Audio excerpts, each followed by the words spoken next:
Se me cortó aquí. Claro, La- cuando ves a alguien resolviendo un problema que va a tiro hecho y lo resuelve directamente, es una persona que ha sufrido en el pasado. Es sí, decir, que ¿qué tanto crees que sea recomendable profesionalmente para las personas que sí utilicen CSS ujú. estar dibujando? ¿Crees que es muy útil estar dibujando? Ese es tema polémico, porque siempre Sí. tengo problemas al explicar eso, porque Esta pregunta es un poco polémica y yo siempre te la quería ver hacer a ti, especialmente a ti. Y, y pues ahí va. CSS es un lenguaje de programación. esa es la pregunta. Esa es la pregunta. ¿Qué tal? Mi nombre es Héctor de León. Bienvenidos a un nuevo episodio de Raw Radio. Si no sabes de qué va este podcast, es de tecnología, con referentes de la tecnología. Y en este podcast yo, la verdad, no tengo idea de qué vayamos a hablar.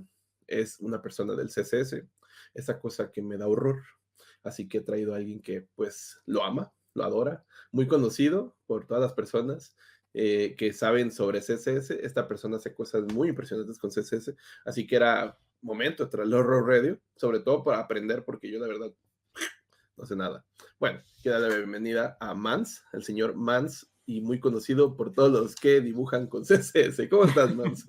Muy buenas, muy buenas. Encantado de estar por aquí. Muchísimas gracias por invitarme. Y como dices, me encanta el CSS y creo que vamos a hablar bastante de él hoy. Sí, así es. Y ya tenemos rato sin charlar. La última vez que charlamos fue en la Devs League con Midu, Ujú. y fue bien curioso. Los que no sepan que la Devs League era un concurso de donde nos pusieron a mí, a Carmen, a Ancio, a Noé y a Gonzi a concursar y haciendo preguntas y había una prueba de CSS. Y sí, estuvo bien curioso porque Midu me dice, oye, pueden traer a alguien, ¿no? Yo pensé en Mans en la prueba de CSS, pero dije, pero es que Mans es un hack, o sea, para mí era como mucha Sí, sí. ventaja. Después me enteré que los otros tres cabrones, Carmen, Noé y Gonzi, te habían invitado, o sea, te Sí, habían sí, sí, sí. dicho, o sea, dije, yo acá diciendo, no, para mí se me hace como una trampa llevarlo, y todos ellos te habían dicho, yo dije, Pero porque al final la prueba fue súper divertida. La verdad es que yo me lo sí, pasé súper bien y era bien difícil. Yo nunca había hecho nada de programación a ciegas no, es que sí está muy, y la verdad es que me resultó bastante interesante. sí, de hecho era programar, maquetar una página con CSS, HTML, pero no la veías. O sea, era prácticamente estarlo haciendo y no la veías. Y resulta que al final Mans vino a hacer mi reto, el destino, y yo el que no le pidió ayuda terminó siendo mi héroe en ese evento. Y muchas gracias, Mans, la verdad, me Nada, nada. gustaba Hice lo hacer. que pude, pero Rita me fundió ahí, ¿eh? Es decir, lo hizo súper bien y la verdad es que a mí me encantó participar, porque es divertido y además es una cosa diferente que yo al menos nunca había hecho y me resultó bastante curioso, ¿eh? Sí, está curioso, ese Mido es un cabrón. Y, bueno, y Mans, para las personas que no te conozcan, ¿qué haces ahorita, hoy en día? Vale, yo me suelo dedicar básicamente a tres cosas particulares, que es la primera de todas, la docencia, ¿vale? Me encanta el tema de dar clases, de impartir cosas siempre relacionadas con desarrollo web, que es lo que más me gusta, a veces algunas cosas, algunas temáticas relacionadas, pero casi siempre pues temas de desarrollo web. Luego también estoy con el tema de stream, ¿vale? Me encanta Twitch sobre todo, es decir, me encanta el tema de los vivos. Hay gente que le gusta mucho grabar para YouTube, por ejemplo, grabar para Twitch. Yo no sé por qué, a mí la parte de los vivos me encanta, porque es una cosa de improvisar, me gusta mucho pues, estar en el sitio en el momento, ir improvisando a ver qué haces. Es decir, esa parte me gusta un montón. Sin embargo, yo creo que, por ejemplo, YouTube es mucho trabajo de Sí. organización, de guión, de todo prepararlo un poco, y entonces me da un poquito más de pereza. Y lo otro es creador de contenido, ¿vale? Yo llevo un montón de años creando contenido, lo que pasa es que yo soy un poco de la vieja escuela, empecé Sí. con un blog, es decir, de cuando escribíamos bueno, una página donde escribías más o menos las cosas y demás, y ya luego como que se hizo más común hacerlo en vídeo, ¿no? En formato de vídeo y demás. Pues yo vengo desde esa época, desde la época que escribíamos en un blog y la verdad es que siempre me ha gustado. Siempre me ha gustado crear contenido, compartir información y tal. De hecho, ahorita el concepto de creador de contenido ya siempre se va al video. O sea, el Mm, concepto de la gente común, ahorita, hoy en día, presente, es eso, que creen que no vas a hacer videos. Y no, la creación de contenido viene desde muy atrás. O sea, la creación de contenido viene desde todas ujú. las personas que querían compartir. Con el Internet se hizo más fácil por el hecho de que cualquier persona podría estar escribiendo y compartiéndolo para todo el mundo. Y sí, yo también vengo de la época del blog, que era como lo más fácil en aquel entonces, hablando de unos 15 años, 10 años, 12 años, porque Ujú, hacer video desde el internet era más lento, claro. subirlo, no todos veían videos. Llega YouTube y fue como que la alternativa para hacer contenido en Ujú. video. Y tú sigues haciendo blogs hoy en día. Yo he visto que tienes ahí. Sí, yo escribo no formato blog como antes, es decir, yo tenía una página de MZ donde escribía un montón de información relacionada con tecnología, programación, un poco de todo, pero ahora, por ejemplo, lo que hago es contenido de programación exclusivamente, ¿no? De temas de desarrollo y demás. Pero sigo con el formato de escrito porque es que me encanta, y también creo que es que nosotros también tenemos suerte, ¿no? En el sector de la programación no se ha ido, es decir, probablemente hayan otros sectores donde totalmente ya esté reemplazado el tema de escribir en En blogs. formato escrito, ¿no? Pero, por ejemplo, el nuestro al final seguimos programando en escrito, entonces muchas veces, sobre todo cuando estás buscando algún problema o algo, igual se te hace mucho más fácil buscarlo en un formato, un medio escrito, que estar revisando a lo mejor en un vídeo, a ver en qué parte hablas de este detalle, ¿no? Y de hecho ahorita con la inteligencia artificial viene como que otra nueva revolución, ¿no? Con el hecho de que ya pueden convertir el video a texto. Y también eso también es como lo que viene ahora, lo van a empezar a ver más. Yo acabo de ver un tweet de Carlos Asaustre que estaba utilizando una herramienta en la cual el video ya le estaba sugiriendo hasta tweets. O sea, te decía, puedes poner estos tweets. Sí, es que es maravilloso. Whisper, que creo que es la herramienta que convierte a texto, es maravilloso, porque te pone hasta los signos de puntuación, comas, es decir, es una absoluta maravilla.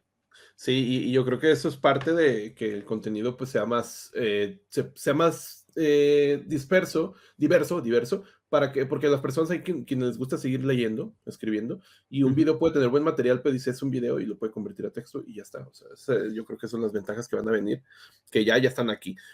En cuanto a tu primer acercamiento a la programación general, ¿cuándo fue? O sea, ¿fue hace muchos años, como niño? ¿Cuál fue el primer punto que dijiste? ¿Qué es eso? La programación, quiero hacer eso, quiero picarle a eso. Yo no sé cuántos años tendría, yo calculo más o menos que sería a los 8 años o algo así, ¿vale? Muy jovencito. Y recuerdo que lo primero que vi fue fíjate que fue una base de datos. Lo primero que vi de programación fue base de datos, y mi primer acercamiento fue a una base de datos que se llama de base, ¿vale? De base 3, que Sí, es bastante antigua, viejísima. Sí, viejísima. porque mi padre trabajaba con esas bases de datos. Entonces, lo primero que vi fue eso, y a mí me llamó mucho la atención porque yo veía bueno, que la gente cuando utilizaba un ordenador, pues decía, están usando un programa, pero ese programa no se hace de la nada, ¿no? Es decir, ese programa lo tiene que hacer alguien, ¿no? ¿Y cómo se hace? A mí me picó mucho la curiosidad. También era pequeño y lo primero que te viene a la cabeza es, quiero hacer un juego. Es decir, Sí. ¿cómo están hechos esos juegos que estoy viendo yo por ahí? Porque eso no viene hecho. Y me llamó un montón la atención. Y entonces empecé a mirar a ver cómo podría ser un juego. Obviamente no tenía ni idea de nada de desarrollo de programación, pero empecé a investigar. Lo que pasa es que era una base de datos, es decir, no podía hacer mucho, pero de base tenía un programa que se usaba mucho conjuntamente que se llamaba Clipper, que sí era un poco más de programación. Y entonces ahí yo empecé a aprender pues, cositas muy básicas. El tema de un if, un condicional. A ver, vamos a hacer aquí, si el usuario escribe tal cosa, que haga tal cosa. Entonces, esa fue como la primera aproximación que tengo yo en la cabeza, por el tema de siempre buscando cómo hacer un juego, pero ni se me ocurría por la cabeza hacer algo gráfico, ¿no? Sí, y ¿eso qué año es más o menos? ¿Recuerdas? ¿Un rango? No sé decirte, pero antes del 2000 seguro, ¿vale? Es Sí, decir, no, es que estás hablando 90 de y Clipper. algo. Sí, sí. Que es que hablar de Clipper es hablar de hace mucho tiempo. Hace mucho, mucho. Es decir, yo estoy diciendo 8, pero a lo mejor era menos, no sé. 8 Sí, años, 8 años de tener yo, no de hace 8 sí, sí, años, o sí. sea. Sí, de hecho, tú y yo somos más o menos la generación, somos más o menos nuestra generación. Yo también comencé más o menos en los 90s, pero yo con Visual Basic 6, entonces era muy distinto. Claro. Pero, y ahora, en ese punto, tú llegas a la programación, ¿cómo te involucras ya a nivel más avanzado? Es decir, ya te involucras seriamente. Es decir, Sí, ¿estudiaste o qué hiciste? yo, por ejemplo, recuerdo así puntos clave, recuerdo un punto clave en el que siempre suelo comentar que cuando tú empiezas a programar siempre, o al menos en mi época, supongo que igual a ti te pasó parecido, cuando empiezas a programar lo que haces es empezar a programar en temas de terminales de Sí. texto, de MS2, en mi momento de MS2, ¿no? Y claro, había una parte frustrante del aprendizaje que era, voy a hacer un programa, pero lo voy a hacer en una terminal de texto que va a haber gente como yo, pero gente que no sea como yo, programadora y no sea de informática, no va a saber usar eso. Entonces eso me causaba mucha frustración en el momento, porque yo lo que quería hacer era algo que un usuario cualquiera que casi no supiera de informática pudiera utilizar el programa. Entonces cuando yo descubrí la parte web, que fue con PHP, me flipó. Porque yo dije, a ver, esto es algo que yo puedo hacer, puedo desarrollar un programa, puedo hacer algo, y alguien lo puede usar simplemente con un navegador, que lo sabe usar todo el mundo.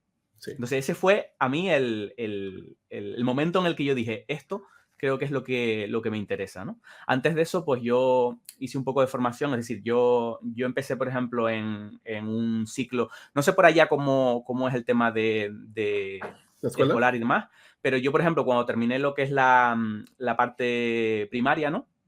La que hacemos todo el mundo, Ujú, pues había como una pequeña especialización que se llama grados formativos, ¿vale? Donde me apunté en el de sistemas, ¿vale? En ujú, uno de sistemas, ¿vale? Porque al principio yo veía la programación, pero me parecía muy complicado. ¿Vale? Yo decía, me gusta, está bien, pero me parece demasiado avanzado y no sé si yo voy a llegar a entender eso, ¿no? Entonces yo me metí en la parte de sistemas porque en ese momento pues me gustaba mucho cacharrear, estar ahí ujú. con todo el tema ese y sistemas como era más similar, ¿no? Y me metí en sistemas pensando que iba a ser sistemas y ya está. Pero cuando terminé, me gustó tanto y me quedé con ganas de más y entonces ya fui a la universidad. Y en la universidad, pues sí, terminé toda la carrera. Hice la de gestión, ahí fui a la parte de programación porque ya descubrí que me gustaba más. Y una vez terminé, pues ya me dediqué bastante al tema de docencia profesional. Tú sí te titulaste y todo, ¿no? En la universidad. Hmm. Sí. Sí, yo hice la universidad, costó, costó porque además Eh, estaba como autónomo, con freelance a la vez y entonces estaba intentando hacer una cosa y otra. Pero sí, habían asignaturas que me encantaron, las de programación. Yo era de los raros que pillaba todas las asignaturas de programación, hasta las opcionales. Y luego, pero claro, después cosas como matemáticas y demás me costaban un poquillo. Sí, Entonces, pero al final las matemáticas yo creo que no utilizas tanto, a menos que te dediques a un área muy en específico, o también a lo mejor te dedicas a hacer los algoritmos de Machine Learning, que tengan que ver claro, con estadísticas, este tipo de cosas, pero realmente a veces es ese desconocimiento de las personas que piensan que la programación necesita ser muy bueno en matemáticas y no, sí. no realmente, o sea, matemáticas básicas, tal cual, las que te Sí, enseñan de en la hecho primaria. yo recuerdo, por ejemplo, que antes de que yo me metiera en tema de carrera me preocupaba mucho eso. Porque yo matemáticas, a ver, se me da, es decir, sé hacerlo, pero Ujú. fallaba mucho. Me equivocaba mucho y demás. Entonces cuando yo decía, yo es que soy muy malo en matemáticas, y todo el mundo me decía, no, es que informática es muchas matemáticas. Realmente, a ver, tiene matemáticas, pero es una curva, ¿vale? Es decir, una Sí. cosa que no empiezas con matemáticas al 100%, solo que si tienes conocimiento alto, pues obviamente te va a ir mejor un montón de cosas. Sí, claro, o sea, no quita, o sea, al final saber mucha matemática no te quita, no te estorba. Sobre Ujú, todo, pues hay también tipo de matemáticas, ¿no? Por ejemplo, aquí tenemos las matemáticas discretas, que sí están muy involucradas a la informática, que son la ujú. teoría de digo, la teoría de juegos, las combinatorias, todo ese tipo sí está involucrada, pero no son los numeritos que vemos en la escuela, o sea, son otro tipo de matemáticas. Y bueno, si en este punto tú pudieras decirle al Mans del pasado, una sugerencia, una opinión o un consejo, ¿tú le dirías que volverías, sí, que es útil volver a estudiar en la universidad o le dirías que hay otros caminos? En aquel entonces, obviamente.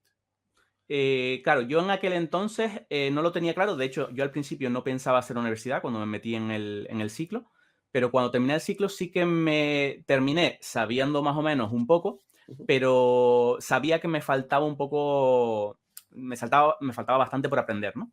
Y entonces dije, bueno, pues voy a intentar ir a la universidad a ver si aprendo. Y ahora, después de haber hecho universidad, la verdad es que yo no me arrepiento, ¿vale? Yo no me arrepiento. No sé si hoy en día yo, por ejemplo, recomiendo universidad dependiendo del perfil, porque es que creo que la universidad no es para todo el mundo, ¿vale? Hay gente que, por ejemplo, que está enfocada si tienes un objetivo, por ejemplo, de conseguir trabajo a corto plazo, ¿vale? La universidad yo creo que no es el mejor camino, porque ahí tú tienes una necesidad de conseguir empleo lo antes posible, lo que necesitas es algo un poquito más veloz, ¿vale? sí. De donde puedas aprender un poco y luego ya tú vas profesionalizándote, pero en un segundo plano vas mejorando, ¿vale? Entonces, la universidad yo lo veo bien para gente que quiera mejorar en la parte, sobre todo de plantear, de pensar, ¿vale? Que es una cosa muy difícil en la programación, porque la programación, nosotros nos podemos poner a escribir código y hacer que funcione y tal, pero pensar un poco cómo hacer las cosas, eso es lo más complicado. A mí, por ejemplo, la parte de fundamentos, Ujú, yo al ser profesor también, es que todas estas cosas las veo en el día a día, ¿no? Y sí. entonces es muy común, de hecho me pasa a mí, no le va a pasar a la gente que está aprendiendo recientemente. Pensar en cómo solucionar un problema es una cosa muy complicada. Entonces, yo como profesor, la verdad es que lo voy sufriendo bastante, ¿vale? Lo voy viendo bastante en alumnos, entonces a mí también me va a ocurrir. Es decir, a mí yo me pongo a lo mejor a mirar cosas de programación y me cuesta saber cómo hacer el desarrollo, cómo pensarlo, ¿no? Porque lo típico, ahora se me ocurre hacerlo de esta forma, pero dentro de 10 minutos vas pensando en segundo plano y dices, bueno, espera, si hubiera hecho esto, hubiera sido mucho más fácil. Entonces, todas esas cosas hay que plantearlas antes y el pensar no es una cosa que sea muy, muy fácil, ¿vale? Es una cosa que tienes que acostumbrarte a trabajar de esa forma y demás. Y yo creo que la universidad me dio un montón de base con eso. Yo creo Entonces, que por la eso, parte de la práctica, ¿no? También, o sea, al final de cuentas, yo creo que cómo te enseñan a pensar, pues simplemente metiéndote en problemas y, y salir de ellos, ¿no? Y esa parte sí, es como esa que tú estás indicando y ahorita pasa mucho. Yo no soy enemigo de los bootcamps, yo creo que es una manera rápida de llegar a un trabajo, pero un trabajo a lo mejor para ser un programador, al cual le va a recibir instrucciones a un principio que puede seguir mejorando. Claro que sí va a seguir mejorando. claro. De hecho, el trabajar te va a ayudar. Ya cuando estás, es que es la otra ventaja, ¿no? A veces el obtener un trabajo rápido, ya cuando estás trabajando, aprendes también muchísimo. O sea, aprendes Claro. muchísimo porque ya estás ahora sí dando, pues aquí decimos México, dando chingadazos, pues ahí mero. Pero yo creo que la parte de la universidad sí lo he notado, la deficiencia de muchas personas, que también se puede aprender, obviamente, es que a veces les ponen a hacer algo y no saben cómo comenzar. Es decir, tienen que ir, van a Mm, internet diario, ¿cómo hago un proyecto para hacer esto? Y sí. a veces no van a encontrarlo. Tienes que analizar, pensarlo y organizarlo y empezarle a dar. Y eso yo creo que sí es súper útil y a veces es una deficiencia que ve mucho en los programadores de las nuevas generaciones. Pero Ujú. bueno, Para mí es que hay tres cosas principales, que es el conocimiento, es uno de ellos, la práctica y luego la experiencia. Son tres cosas que lo ideal es tener un poquito de cada, ¿vale? Es decir, tienes que tener conocimiento para saber cómo hacer las cosas, tienes que haber practicado para saber cómo se hacen y resolver los primeros problemas que tienes, y luego tienes que tener experiencia porque dices, esto ya me ha pasado antes. Entonces voy a solucionarlo de esta forma porque sé, porque ya lo he hecho, porque ya he visto casos similares. Entonces todas estas tres cosas normalmente son las que influyen en mucha gente solo va a la parte de conocimiento, ¿vale? Es decir, y a veces la de conocimiento sin práctica estás leyendo o viendo algo, pero no se te va a quedar. Entonces es complicado. Entonces hay que intentar pues, tener una de cada. sí, de hecho esa parte del conocimiento sin práctica se te va a olvidar. Y no hay como, yo creo que al final eso cuando lo combinas, ya es muy difícil que se te olvide, porque, y sobre todo cuando erras, ¿no? Cuando fallas, porque dices, es que esto me pasó en el sistema y para que no pase acá, o sea, ya te acuerdas el hecho de fallar y de haberlo corregido, ¿te acuerdas? A mejor no a detalle, pero es que otra cosa que las personas que están involucrando apenas a veces piensan que todos nos lo memorizamos. Memorizas momentos claves o índices de cosas y Claro. dices, esto yo creo que se puede hacer con esto y ya vas a investigar, pero sabes de la existencia de ese concepto, por ejemplo.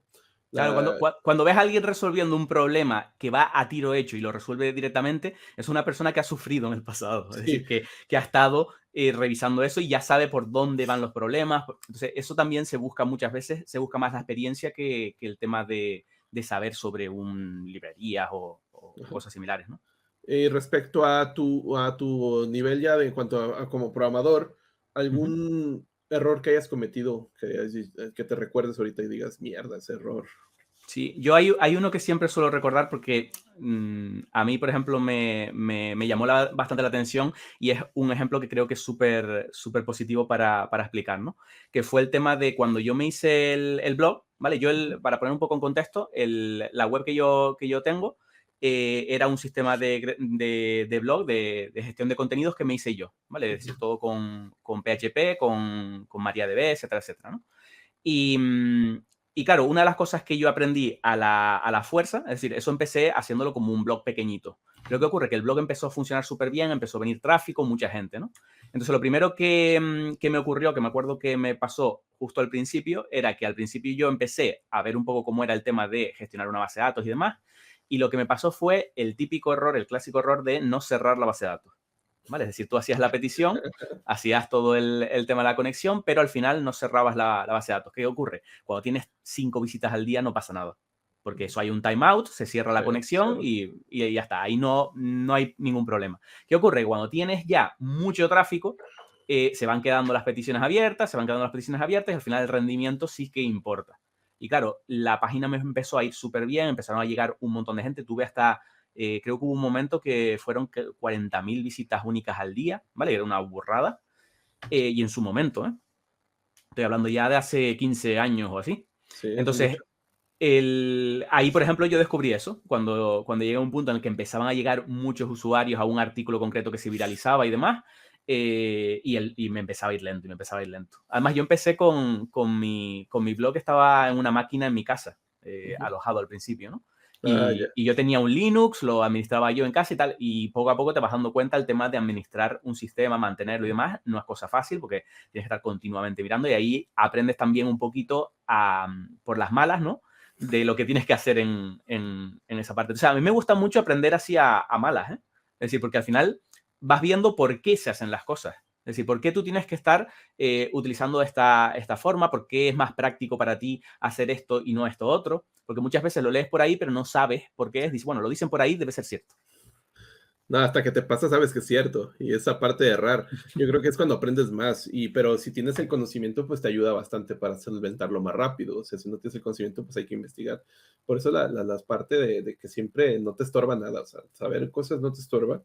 Al final, no necesitas memorizarlas, Claro. simplemente con que sigas, esta madre me pasó ese día, y ya está. Un proyecto que tú hayas hecho y que sea ejemplar, raro o importante, que digas este proyecto lo Ujú. recuerdo con cariño. Para mí el que comentaba, el de meseta.com me trae muchos recuerdos porque funcionó bastante bien, ¿vale? En Canarias fue prácticamente el blog más conocido de aquí de Canarias en España y tenía bastante tráfico y estaba bastante orgulloso porque en su momento me acuerdo que cuando iba a poner un gestor de contenidos me puse a mirar las alternativas que había. WordPress Sí, estaba empezando y me acuerdo que hice una prueba de rendimiento y claro, meter un WordPress necesitabas una máquina súper potente, ¿vale? Es decir, bueno, súper potente. Necesitabas una máquina que fuera más o menos potente y yo cuando hacía un desarrollo con PHP veía que no consumía casi nada, ¿no? Entonces, uno de los retos que tenía al principio, como me gusta mucho la parte de programación, digo, voy a intentar hacer un CMS muy básico porque no le llegaba ni a la suela a WordPress en funcionalidades, pero sí que era muy óptimo. Entonces me permitía tener una máquina ligerita, que no fuera muy pesada y demás, y entonces por ahí poco a poco ir escalando. sí, de hecho yo creo que tú como somos más o menos la misma generación, yo también hice mi blog, primeramente yo lo programé todo hasta que me hicieron un SQL injection. Sí. También, pues, de repente había hecho como un tipo, no era un chat, no me acuerdo cómo le decían, era una caja donde las personas podían comentar cualquier cosa. Y ahí yo no, tenía no tenía todo directamente con PHP sin proteger. Sí, no, es que PHP tiene también una historia Sí, bastante y característica de en ese entonces. Yo cuando empecé con PHP no tenía ni objetos.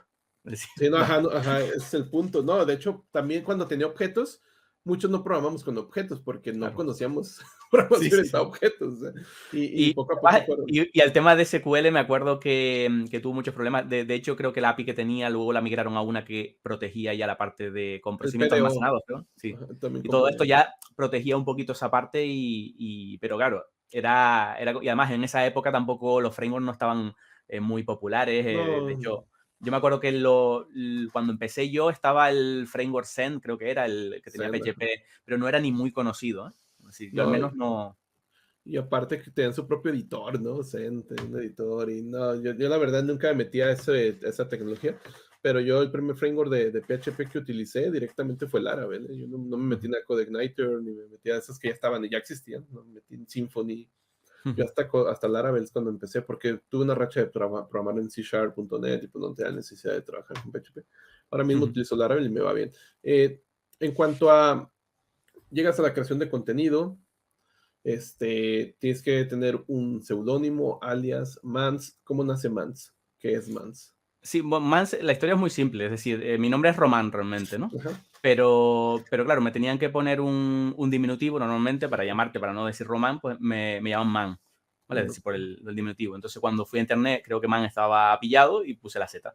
Le di como el toquito ahí y lo puse. No es nada así más extraño. Lo único, por ejemplo, como curiosidad, MZ son Ajá. la letra inicial y la letra final, ¿vale? Es decir, cómo se nombra. Entonces, MZ tal cual era el nombre que le puse.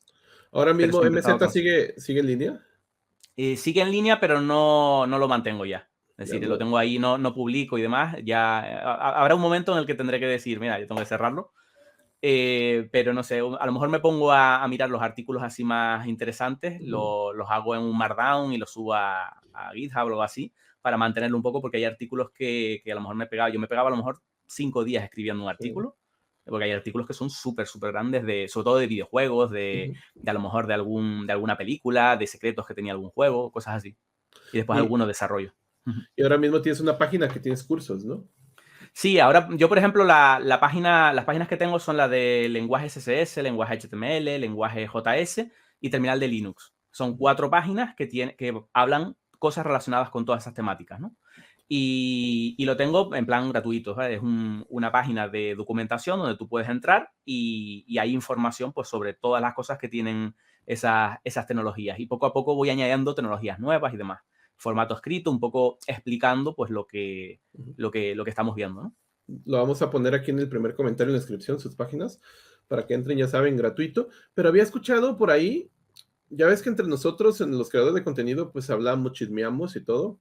Y había escuchado que te hace un bootcamp, ¿no? Sí, yo por ejemplo, doy clases, soy el director y profesor de un bootcamp. Antiguamente estábamos haciendo de full stack, que hacíamos un poquito de todo. Lo que pasa es que los full stack tienen que ser bastante largos y últimamente estamos haciendo más de front, que son más cortitos. Y solemos dar un poquito de todo. Hemos dado, por ejemplo, algunos de iniciación a la programación, otros que son de front, solemos tocar con Vue.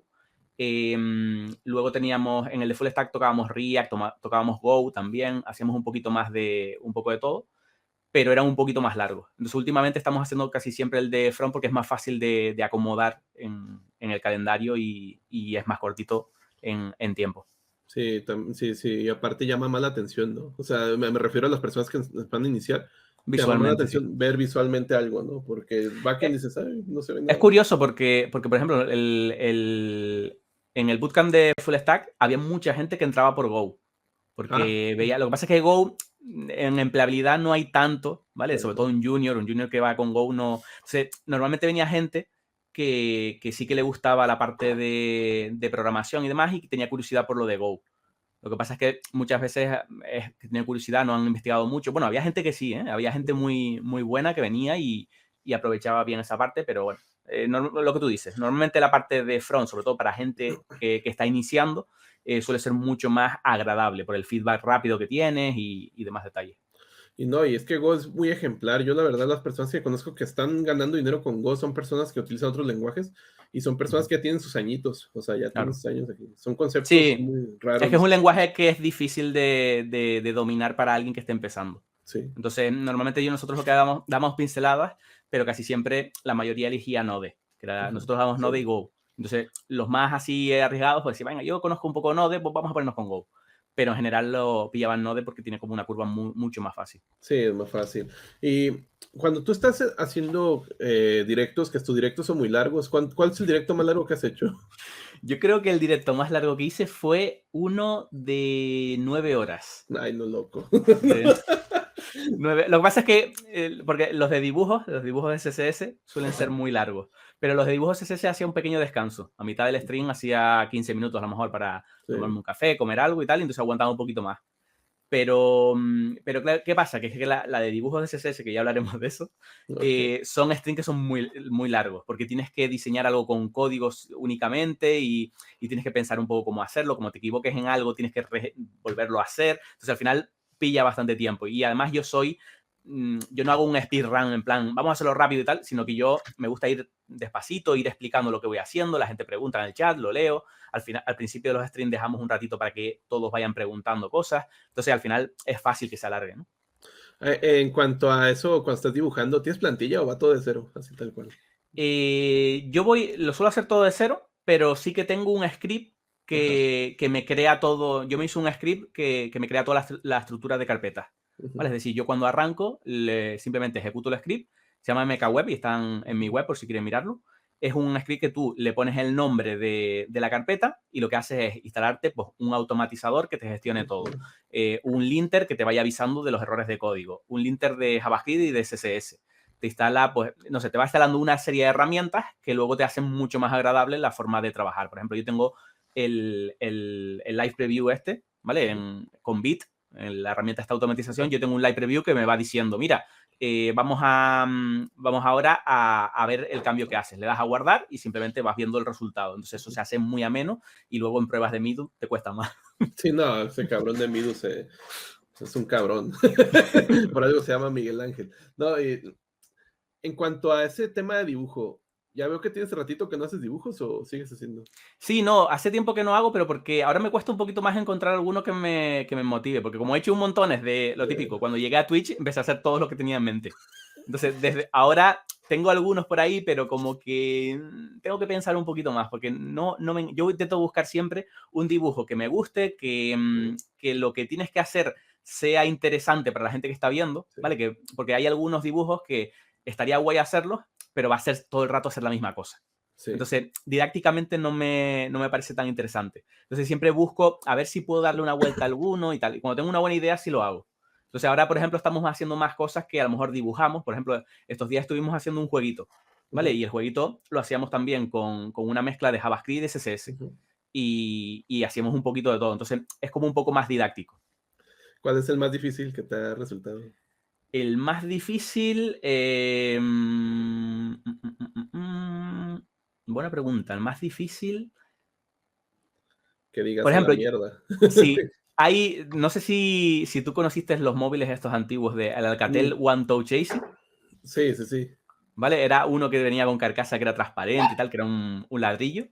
Pues ese fue un stream complicado, ¿eh? Porque tenía una forma muy particular que era complicado de hacer. Al final, entre ayuda del chat y lo que estuvimos ahí haciendo, pudimos hacerlo, pero hay varios que fueron entretenidos. Casi siempre es largo, porque al final lo que ocurre es que no sabes cómo hacer una cosa, tienes que pensar, bueno, voy a hacerla de esta forma, no, esta nos sirve, la quitamos, vamos a hacer esta otra, y al final se hace largo. Yo siempre digo que en CSS puedes hacer casi de todo. Lo que pasa es que el problema es el tiempo. Sí, Otra de las cosas es que también me dice, mira, haz esto en CSS. Digo, claro, eso en CSS tengo que estar 3 días. Y ya no, Hay no que resulta. buscar, claro, hay que buscar algo que más o menos hagas en 5 horas, que después con las explicaciones y tal se va a alargar un poco más. Sí, porque no resulta en cuanto también la creación de contenido, porque la gente a veces quiere ver todo desde cero y ya piensas el siguiente día a medias y de repente van a decir, Claro. ay, ¿qué es lo que hizo, no? En cuanto a esto, y luego es otra cosa que es que tú no solamente dibujas, sino que moldeas en 3D muchas cosas y les pones brillo y todo eso, o sea, eso es lo que se me hace bien genial, o sea, no solamente es el dibujo, es como tal. Sí, el tema de las sombras y brillo, gradientes y cosas así, le dan le dan el toque ese que hace que te impresione, ¿no? Que tú veas el diseño. Y claro, y ese lleva tiempo, porque al final hacer una sombra, un gradiente que vaya de este punto a este punto, tienes que ponerle coordenadas, porque al final, como es código, no estás ayudándote en ninguna herramienta visual, tienes que hacerlo todo, pues un poco con lógica, matemáticas y viendo ahí los parámetros que tiene cada función. Pero me parece que es bastante didáctico, que es lo bueno que tiene. ¿Cuánto tiempo tienes dibujando en CSS? Y pues mira, eso sí te puedo decir concretamente. Yo creo que el primer dibujo así con CSS que hice fue en 2014. No, ya. 2014 ¿por qué? Porque fue cuando empecé como profesor, Ujú, ¿vale? Y cuando empecé como profesor yo daba clases de temas de diseño web ujú. y había gente los alumnos que tenía en ese momento me dijeron, oye, ¿te animarías a hacer una Game Boy solo con CSS? Y cuando me dijeron eso dije, oye, no es mala idea. Entonces en ese momento, pues me puse a hacer la Game Boy. No es la que tengo ahora que hice en directo y demás, esa fue como una que perfeccionamos la anterior, ¿no? Pero cuando en su momento hice una sencillita y tal, pero cuando la veías decía, año, pues es bastante parecida. En 2014 estábamos muy atrás en Sí. CSS, ¿vale? Porque CSS al menos este año ha pegado un salto brutal, pero en 2014 era más limitado, no se podían hacer tantas cosas y tal, pero aún así sí que se podía dibujar cositas interesantes y tal. Y ahí es donde empecé a pillarle un poquito el gusto. De hecho, muchos de mis alumnos me decían, ¿por qué no haces un canal de Twitch? Porque esto estaría guay para un canal de Twitch. Y al final, mira, tienen razón. Y llegaste a Twitch y yo así te conocí, o sea, dije, este cabrón está loco. Y no soy el único que lo dice, o sea, Sí. siempre que dicen que Mans es así, el cabrón que dibuja. ¿Qué tanto crees que sea recomendable profesionalmente para las personas que sí utilicen CSS Ujú. estar dibujando? ¿Crees que es muy útil estar dibujando?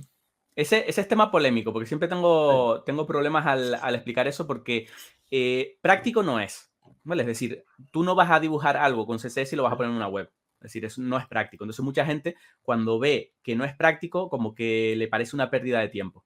Vale, yo tengo otra opinión. Es decir, yo lo que opino es que cuando tú estás haciendo eso, es verdad que no es algo práctico y que lo que vas a hacer no lo vas a poner al final en una web, pero el proceso es lo importante. El proceso que tú estás llevando, estás aprendiendo a organizar código, a gestionar las cosas, a buscar patrones y simplificar. Vale, todo eso que te llevas en el proceso es lo que hace que aprendas la parte de CSS. Entonces, yo siempre lo recomiendo. De hecho, yo en mis cursos hacemos, no les mando a hacer una Game Boy, obviamente, pero sí ponemos como dibujitos. Yo, por ejemplo, suelo mandarles un disquete, hacer un disquete sencillito y tal, porque por ejemplo, para hacerlo con Flex, con Grid y demás, y ver cómo ubicar las cosas y ver cómo controlarlos está súper bien. Es un ejercicio que además se motiva mucho porque es algo visual, es algo que dicen, bueno, vamos a ponernos así y en un día puedes hacer cosas chulas. Entonces, para mí, el proceso es muy, muy didáctico. ¿Vale? Te ayuda a aprender, sobre todo a organizar, porque una de las peores cosas que tiene CSS es organizar código, porque nada se te hace súper grande, es difícil de organizar y eso te ayuda un montón.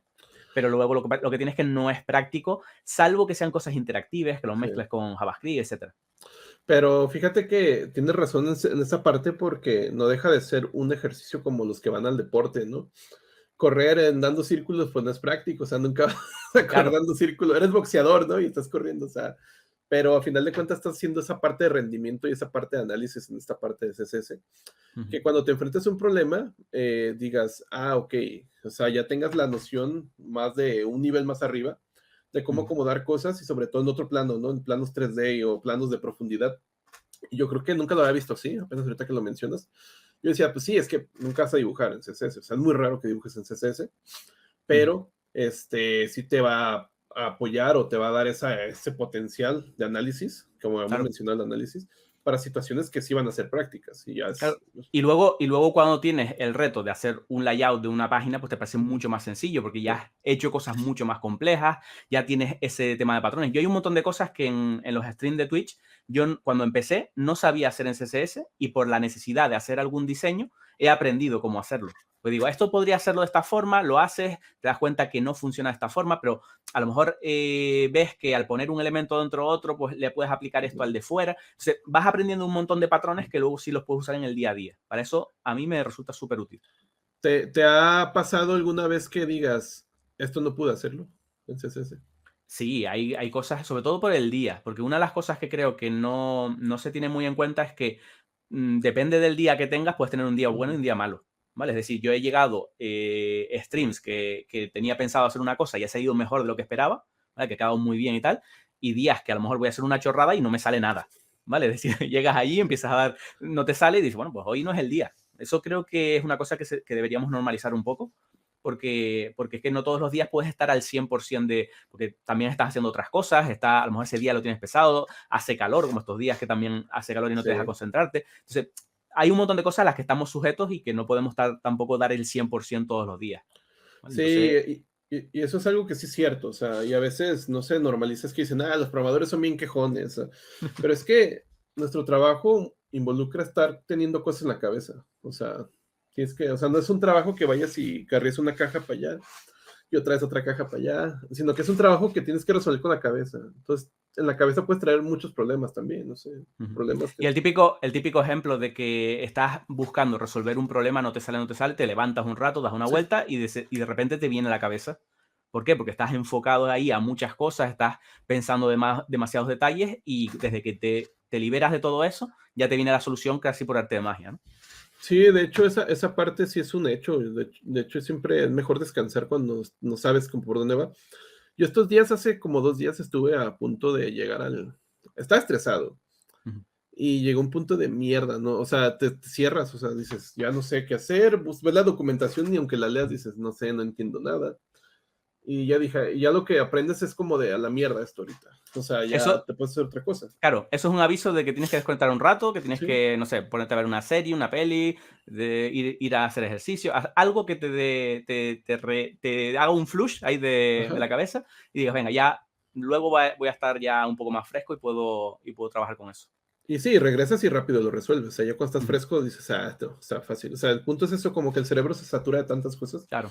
que no te queda más espacio. O sea, tal cual, no te queda Sí, sí, sí, espacio sí. para estar pensando en las cosas y que, aunque sean simples, es como una computadora. O sea, que Sí, sí, está sí, tal cual. saturada de RAM, no hay espacio hasta que esa RAM se empieza a liberar. O sea, es curioso, pero sí dirán, este cabrón dice puras locuras, pero sí pasa. O sea, los programadores pueden entenderlo, que sí pasa, que hay días que también pues no va, o sea, no te va y ya está, pero pues y hay otros días que vas a ir en chinga, o sea, que vas a ir en Claro. chinga. Y bueno, en Twitch tú ahorita sigues haciendo cada que haces directos ahí. Yo suelo estar, ahora en verano estoy haciéndolo martes, miércoles y jueves, ¿vale? Pero normalmente lo solía hacer martes, jueves y sábado, ¿vale? Normalmente lo hago con esos horarios. No sé muy bien si ahora volveré en septiembre al horario tradicional, pero al menos en agosto sí que quiero tener los fines de semana libres y demás. Y lo estoy haciendo en el martes, miércoles y jueves. ¿No te ha llegado a quemar Twitch a ti? Que digas, A mí es que me gusta mucho porque es como, es decir, yo antes hacía muchas de estas cosas que hago en Twitch, las hacía solo. Es decir, entonces, ahora también es un poco, yo tampoco lo hago muy, no sigo como a ver, si me pongo, por ejemplo, hoy vamos a ver tal cosa, hoy vamos a ver tal detalle, pero no lo hago como muy formal y entonces me resulta casi como un tiempo de ocio, ¿vale? Es un tiempo en el que estás hablando con la gente, estás mirando un poco cómo hacerlo, entonces han habido días que, es verdad que hay días que no tienes ganas de abrir stream. Es decir, sí. no, llegas y dices, bueno, ahora me gustaría más estar viendo a otra gente o estar haciendo, pero sí que yo me lo tomo un poquito, al final es un trabajo. Bueno, entonces yo lo que tengo en la cabeza, yo en su momento yo dije, venga, vamos a ponernos un horario y el horario hay que respetarlo. Ujú, Porque una cosa importante en Twitch es que tienes que respetar el horario porque si sí. no, es decir, la gente tiene que saber que estás a una hora concreta para entonces el próximo día pues van a esa hora, ¿no? Y eso funciona bastante a rajatabla en Twitch. Entonces, eso es una cosa importante. Y yo me lo puse como objetivo, ¿no? Es decir, yo tengo Ujú. que ir a eso y respetar los horarios. Me puedo quedar menos, me puedo quedar más, al final me quedo más, pero la idea es eso, es decir, respetar los horarios, intentar hacer eso y bueno, salvo que sea algo de extrema necesidad, pues no cancelarlo.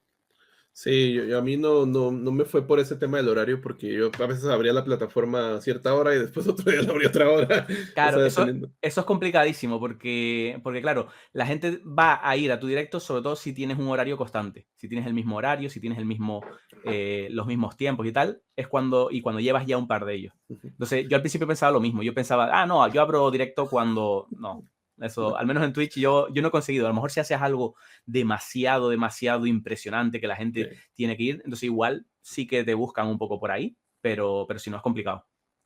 Ahora, en cuanto a CSS, hay Ujú. muchas personas que, en mi caso, yo la verdad CSS pues, sé muy poco.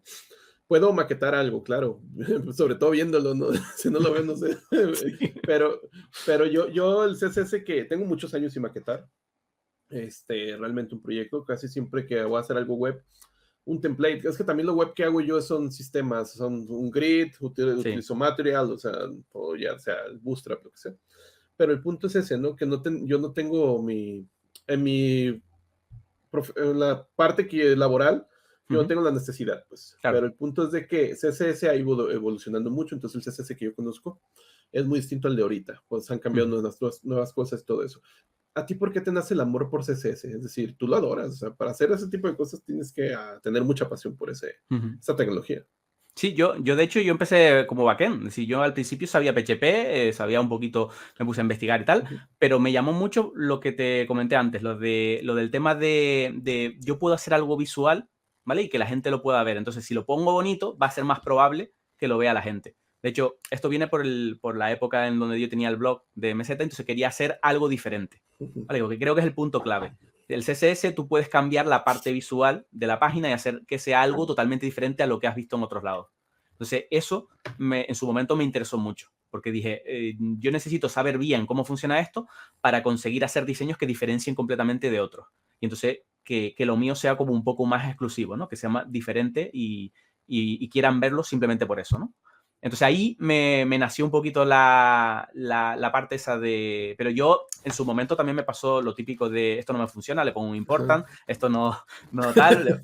Todas estas cosas yo pasé por eso y lo mismo. Y creo que CSS tiene un punto que es un poco incomprendido en el sentido de que muchas veces no sabemos cómo funciona, pero porque no queremos ahondar. Es decir, normalmente la mayoría, y bueno, y a veces está bien, es decir, el caso que tú ponías, si tú eres de backend y tú lo que quieres es hacer la funcionalidad del sistema y ya está, pues a ti te viene de miedo pues utilizar una librería, un framework tipo Bootstrap, Tailwind o similar, le pones las clases ahí, lo tienes diseñado porque además lo que quieres hacer es un layout y esos frameworks resuelven perfectamente el layout. El problema sería, por ejemplo, yo quiero, pues ahora que cuando haga scroll, que haga un efecto, ahí es donde ya tienes que personalizar y que se te puede quedar la herramienta corta o puede llevarte más tiempo del que lo harías haciéndolo en nativo.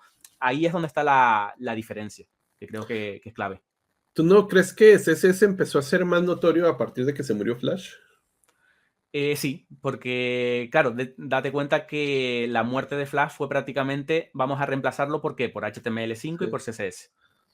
Sí, Es o decir, sea, de repente empezó a ahí fue crecer, me refiero. Claro, porque lo que hacían antes con Flash empezaron a hacerlo con HTML5 y en ese punto era muy limitado. Era muy limitado porque HTML5 podía hacer cosas, pero estaba bastante limitado. Pero es que cada vez hay más cosas y cosas más impresionantes. Y yo, por ejemplo, que lo sigo bastante de cerca, 2022 y 2023 ha sido una locura de funcionalidades nuevas, de cosas que se pueden hacer en muy poco código. Que antes teníamos que tirar 200 líneas de JavaScript para hacer una cosa, que ahora lo haces en 3 líneas de CSS. Ahora Una locura. mismo, ¿qué mejoras vienen? O sea, que tú digas, estas llaman la atención. Por ejemplo, el tema de... Hay una cosa que me gusta mucho que es el tema de los contenedores de CSS.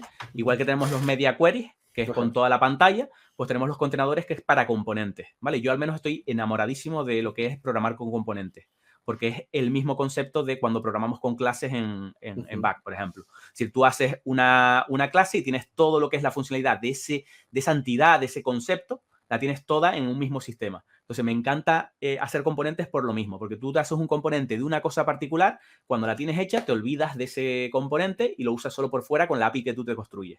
Me parece alucinante esa forma de trabajar. Esa parte de los componentes y aparte sin instalar nada, ¿no? O sea, Sí. directamente con el HTML. ¿Tú qué opinas del microfrontend? Yo, por ejemplo, no los he usado. Es decir, el tema de que es como lo de microservicios, ¿no? Si no me equivoco. Sí, ajá, La pero el parte de front. como microservicios para el front.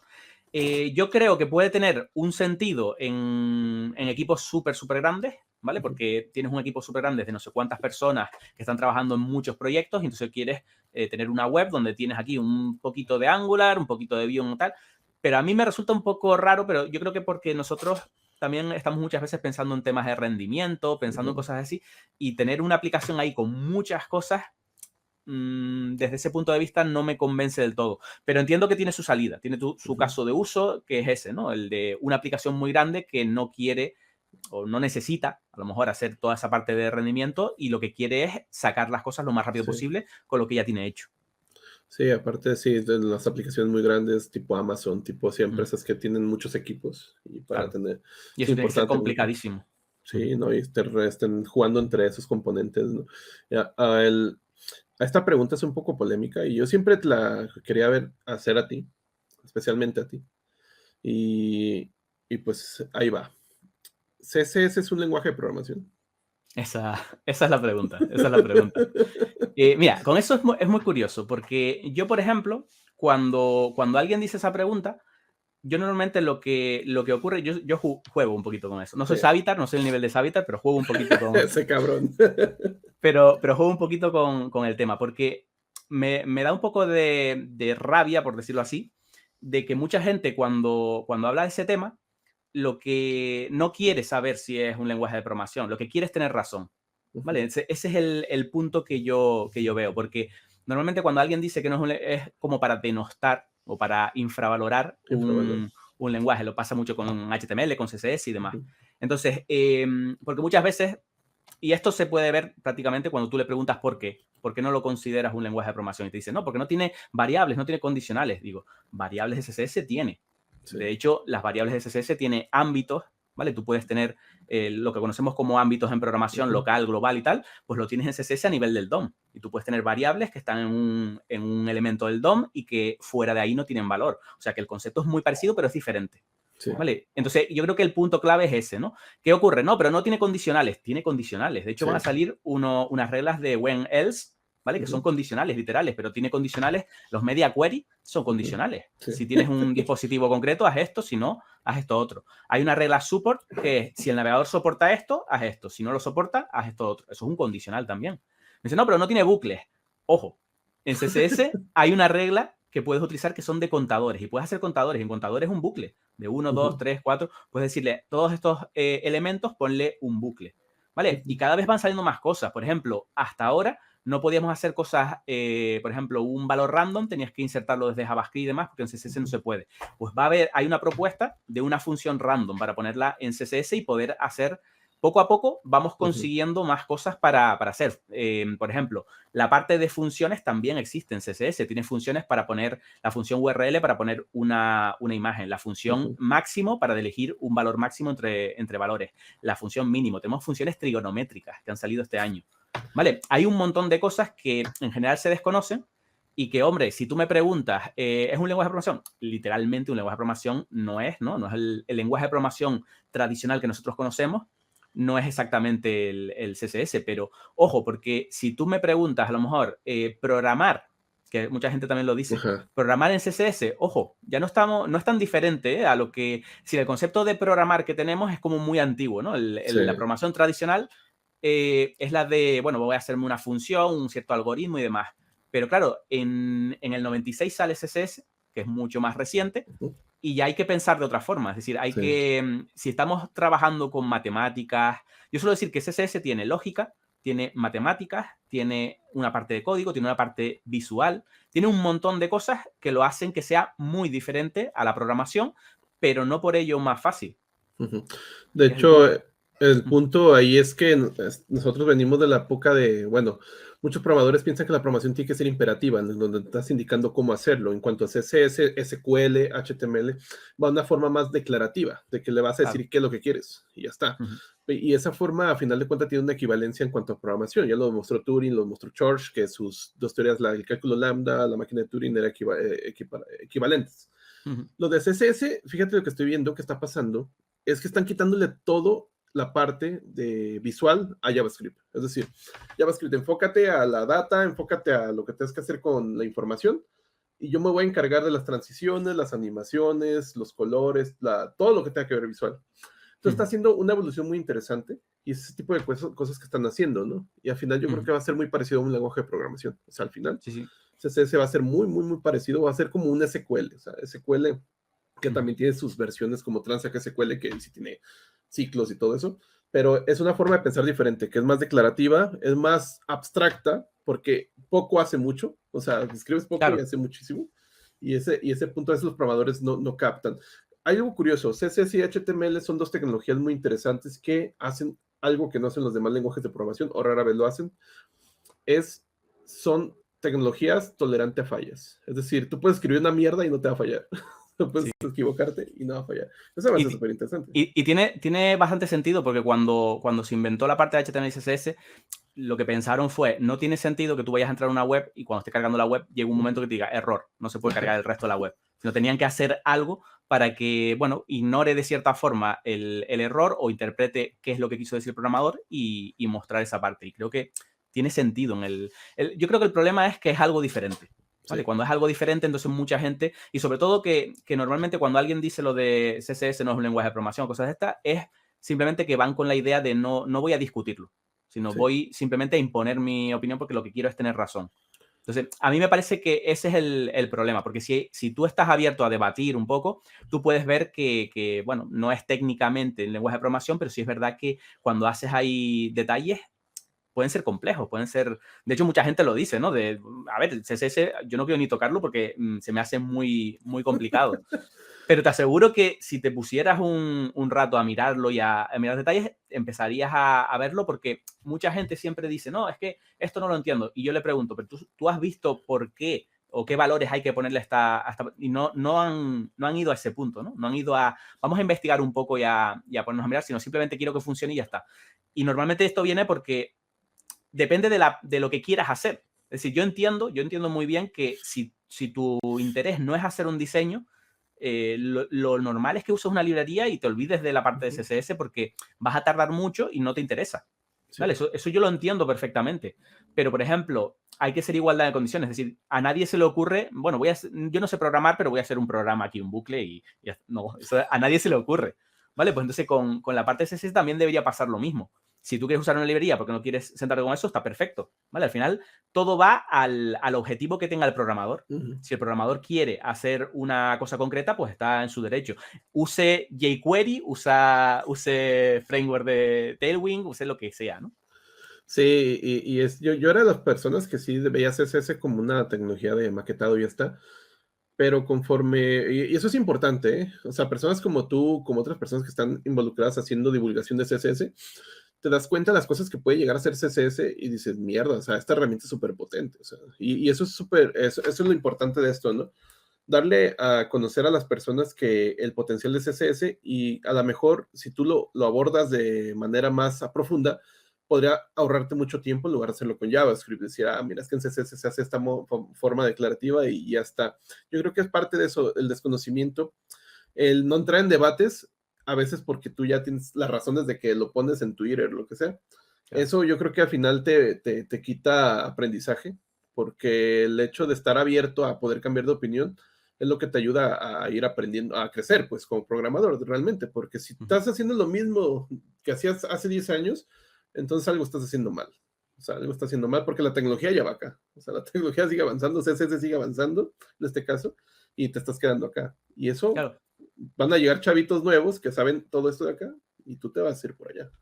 Yo una vez lo comenté en Twitter y claro, yo eso, lo que digo, ¿no? Yo suelo estar abierto a ver qué es lo que opina la gente y tal. Y hubo un comentario que me gustó un montón que me dijo un chico que decía, es decir, yo sé que la parte de HTML y CSS no son lenguajes de programación, pero cuando te pones a trabajar con ellos, tienes que tener una mentalidad de lo que vas a hacer luego con programación. Es decir, cuando tú haces la estructura del HTML, la estructura del CSS, tienes que estar pensando también en lo que vas a hacer con JavaScript. Entonces, al final, sí es verdad que tienes que estar, aunque eso no sea programación en sí, estás programando porque estás pensando ya en cómo hacer la estructura luego, cómo obtener el DOM, por ejemplo, de la parte del HTML. Entonces, tienes que tener una mezcla de cosas que son súper raras, son súper diferentes, pero que al final es algún tipo de código, ¿no? Yo muchas veces Sí, digo desarrollar, porque para no meterme en en líos, pues pedos, ¿eh? suelo decir lo de desarrollar y no utilizo lo de programar, porque desde que digas programar ya siempre alguien te va a venir a decir No, y sobre el todo en tema, ¿no? Twitter. En Twitter todos muchas personas, sobre todo los que andan anónimos, quieren tener la razón y pues no. Y esa cosa en el aspecto, al final son ese tipo, por eso lo encasillé dentro de SQL, Ujú. que si los ves a fondo, SQL estándar, ¿no? SQL con TransSQL o PL. Dices, es que esto le falta a lo que tiene C. O sea, Claro. no lo tiene este lenguaje de programación de los años, no sé qué, del años 80. Y tú dices, sí, pero es que al final tienes que solucionar algo, o sea como lo hagas. Sí, sí, Entonces, al final, y esto es aplicable con todo, es decir, al final las librerías, las tecnologías y demás resuelven un problema. Si sí, resuelven tu problema, son perfectas. Es decir, tú lo que tienes que buscar es la herramienta que resuelva tu problema. Y si encuentras la herramienta, pues está perfecto. Y ya te digo, sea lo que sea, es decir, aunque no sea la última tecnología de moda, si resuelve tu problema y te funciona y no te da algún otro tipo de efecto secundario, pues maravilloso. ¿qué es lo más difícil que consideras de CSS en general? ¿Concepto o algo que es de una etiqueta, digo, una palabra reservada? ¿Qué es lo que consideras más difícil? Yo creo que lo más difícil de CSS es, por un lado, está la especificidad, ¿vale? Que no es que sea difícil, sino que tienes que entenderla bien y que es difícil de calcular así mentalmente, ¿vale? Es decir, una cosa como una operación compleja y tal, no puedes calcularla, o no es que no puedas, habrá gente que pueda hacerlo, pero es una cosa que yo creo que no te hace falta. Lo que tienes que saber un poco cómo funciona para que cuando ocurra digas, vale, aquí esto puede ser tema de especificidad, vamos a ver si es ese detalle, ¿no? Eso por un lado, pero desde que aprendes un poquito de especificidad creo que no es tanto problema, ¿vale? El problema que yo creo que tiene CSS es organizar código, ¿vale? Mm. Es de muy poco, ¿vale? De muy poco que te pongas a escribir código, se te hace un montón de líneas y tienes que organizar. Y hay una cosa súper chula que entró este año, que de hecho dentro de un mes creo ya entra en Firefox también, que es el tema del nesting, que es el anidado. Mm. ¿Vale? Que hasta ahora no podíamos hacer temas de anidado si no teníamos preprocesadores. ¿Vale? Pero Ujú. ahora ya sí que vamos a poder hacerlo de forma nativa. De hecho, ya podemos hacerlo de forma nativa en Chrome, en en Safari que lo tiene soporte también, en Edge, tienen todos, salvo Firefox que sale ahora creo que en una semana o dos. Entonces ya tenemos soporte completo para usar nesting directamente en CSS. Que Firefox va a ir atrasito ya, antes era el navegador más utilizado. Sí, a Firefox le está costando seguir el ritmo, ¿eh? Va a llegar un punto en el que van a tener que decidir o poner más carne en el asador o a ver qué hacen, porque como vayan a Chromium, Sí, perdemos, ¿eh? Hay que apoyar sí. a Firefox. A Firefox, sí, no, ahorita ya ni ni me lo recordaba yo, ahorita apenas que lo mencionaste. Ahora que viene esto, ¿crees que sigan siendo necesarios los preprocesadores SS? Esto también es complejo porque yo creo que pueden ser necesarios si utilizas alguna característica nueva. Es decir, ahora, por ejemplo, el nesting era lo que mucha gente utilizaba SAS, por ejemplo, simplemente por el nesting. Entonces, ¿qué ocurre? Si tú utilizas SAS solo por el nesting, obviamente ya no te va a hacer falta. ¿Vale? Utilizas el nativo y listo. Que no es exactamente igual, tiene algunas diferencias, pero entonces te puede interesar. Pero ¿qué ocurre? Que los preprocesadores lo que van a hacer es que van a seguir innovando y van a seguir sacando versiones y cosas nuevas que no estén en el estándar. Por ejemplo, si a ti te gusta usar los mixing, que es el concepto de función de programación en CSS, pues usa SAS, ¿vale? Porque SAS tiene los mixing y los utilizas. Si no los utilizas, pues no te sirve para nada. Yo, por ejemplo, SAS no lo suelo usar, salvo en algún desarrollo que a lo mejor alguna de estas características me interesa y entonces lo meto en el desarrollo. Yo suelo ser muy progresivo, es decir, yo suelo intentar hacer todo sin ninguna dependencia y si voy a utilizar alguna, pensarme si es absolutamente necesaria. ¿Vale? Es decir, yo no voy a meter una dependencia, sí, porque después al final tienes que estar dependiendo, ¿vale? de esa librería, no sabes si en el futuro van a deprecarla, va a salir, pues no sé, alguna cosa y después si tienes un proyecto de no sé cuántos años, llegas a un punto en el que tienes que migrar todo el código que has hecho de esa porque ha pasado X cosa, ¿no? Y ese tema está interesante, el de las dependencias, porque creo que nadie te enseña. Nadie te enseña a decir, a ver, ¿por qué vas a instalar eso? ¿Ya viste, tiene una comunidad eso? ¿Ya viste, tiene soporte eso? Porque cuando estés migrando tu versión de framework, lo que sea, si eso no tiene soporte, vas a tener que reemplazarlo con otra cosa. Entonces... Yo lo suelo comentar en los bootcamp, pero entiendo que eso no lo vas a entender cuando estás empezando, porque te tiene que pasar. Y para que te pase tienes que hacer un proyecto de muchos años. Sí. Es decir, si tú haces un proyecto, por eso yo estoy súper contento con haber hecho ese proyecto que te comenté, porque yo ahí lo sufrí. Yo empecé a lo mejor con alguna librería que, de hecho, creo que en vez de SAS usaba LESS, porque en su momento LESS era la que más popular era. Entonces llegó un momento en que LESS no ha desaparecido del todo, igual que no ha desaparecido ni jQuery ni cualquier otro. Menuda, como haya por aquí en los comentarios, alguien que le guste jQuery me va a poner verde. Pero hay que son librerías que a lo mejor ya no se usan tanto, pero fíjense que siguen actual, ¿vale? Es decir, dentro de 5 o 10 años, React a lo mejor va a ser el nuevo jQuery. ¿Y qué ocurre? Que, claro, tú vas a tener que migrar a lo mejor un proyecto, es decir, el COBOL que a lo mejor sufrimos pues en el futuro va a ser otra librería concreta. Entonces, cuando tú haces un proyecto de mucho tiempo, es cuando te das cuenta de lo costoso que es migrar o cuando tienes que llevar un proyecto legacy. ¿Vale? Y tienes que estar migrando algo, es cuando te das cuenta, si esto yo lo hubiera hecho o hubiera utilizado patrones de diseño, separarlo bien para que solo tenga que cambiar esta capa. Y eso es lo útil, pero claro, entiendo que todas las cosas llevan un tiempo y tienes que entender por qué se hace. ¿En CSS existe algo equiparable a las arquitecturas? O sea, en cuanto a organización de código. De hecho, en CSS hay arquitecturas de CSS, hay un montones, ¿no? Por ejemplo, hay arquitecturas y después nomenclaturas. Por ejemplo, la más popular es BEM, ¿vale? Que es una forma de escribir la parte de CSS, eso es una nomenclatura, pues tú solo lo que haces es escribirlo. Pero después hay arquitecturas como, por ejemplo, ITCSS, que es un triángulo invertido, ¿vale? Bueno, un triángulo invertido, no sé si era el triángulo así o así, pero es un triángulo en el que te va diciendo, mira, primero tienes que poner aquí el CSS que se encarga de estas cosas, luego el CSS que se encarga de esto otro, y son un montón de estructuras. ¿Qué ocurre? Que cuando estás en JavaScript, en ecosistemas de JavaScript, no se suelen utilizar esas metodologías. Esas metodologías yo las veo más, por ejemplo, a proyectos de backend que no utilizan tanto JavaScript, porque en JavaScript normalmente lo que tendemos es hacer componentes. Sí. Entonces, yo, por ejemplo, me he acostumbrado a Web Component, que es una forma de hacer componentes nativos. Y a mí me encanta, porque al final yo no utilizo metodología, sino que lo que hago es, me hago un componente pequeñito, ¿vale? Que tiene su propio CSS, lo cierro con un Shadow DOM y no me tengo que preocupar de nada. Entonces, yo lo que hago es concepto de clases. el concepto de clases, me voy creando clases que tengan su funcionalidad, las pongo ahí y luego por fuera tengo una API para llamar a esos métodos de la clase, etcétera, etcétera. Esa para mí es la forma más cómoda nativamente. Luego ya, si quieres usar un framework, pues tendrías React, Vue, Angular, el que sea. Svelte.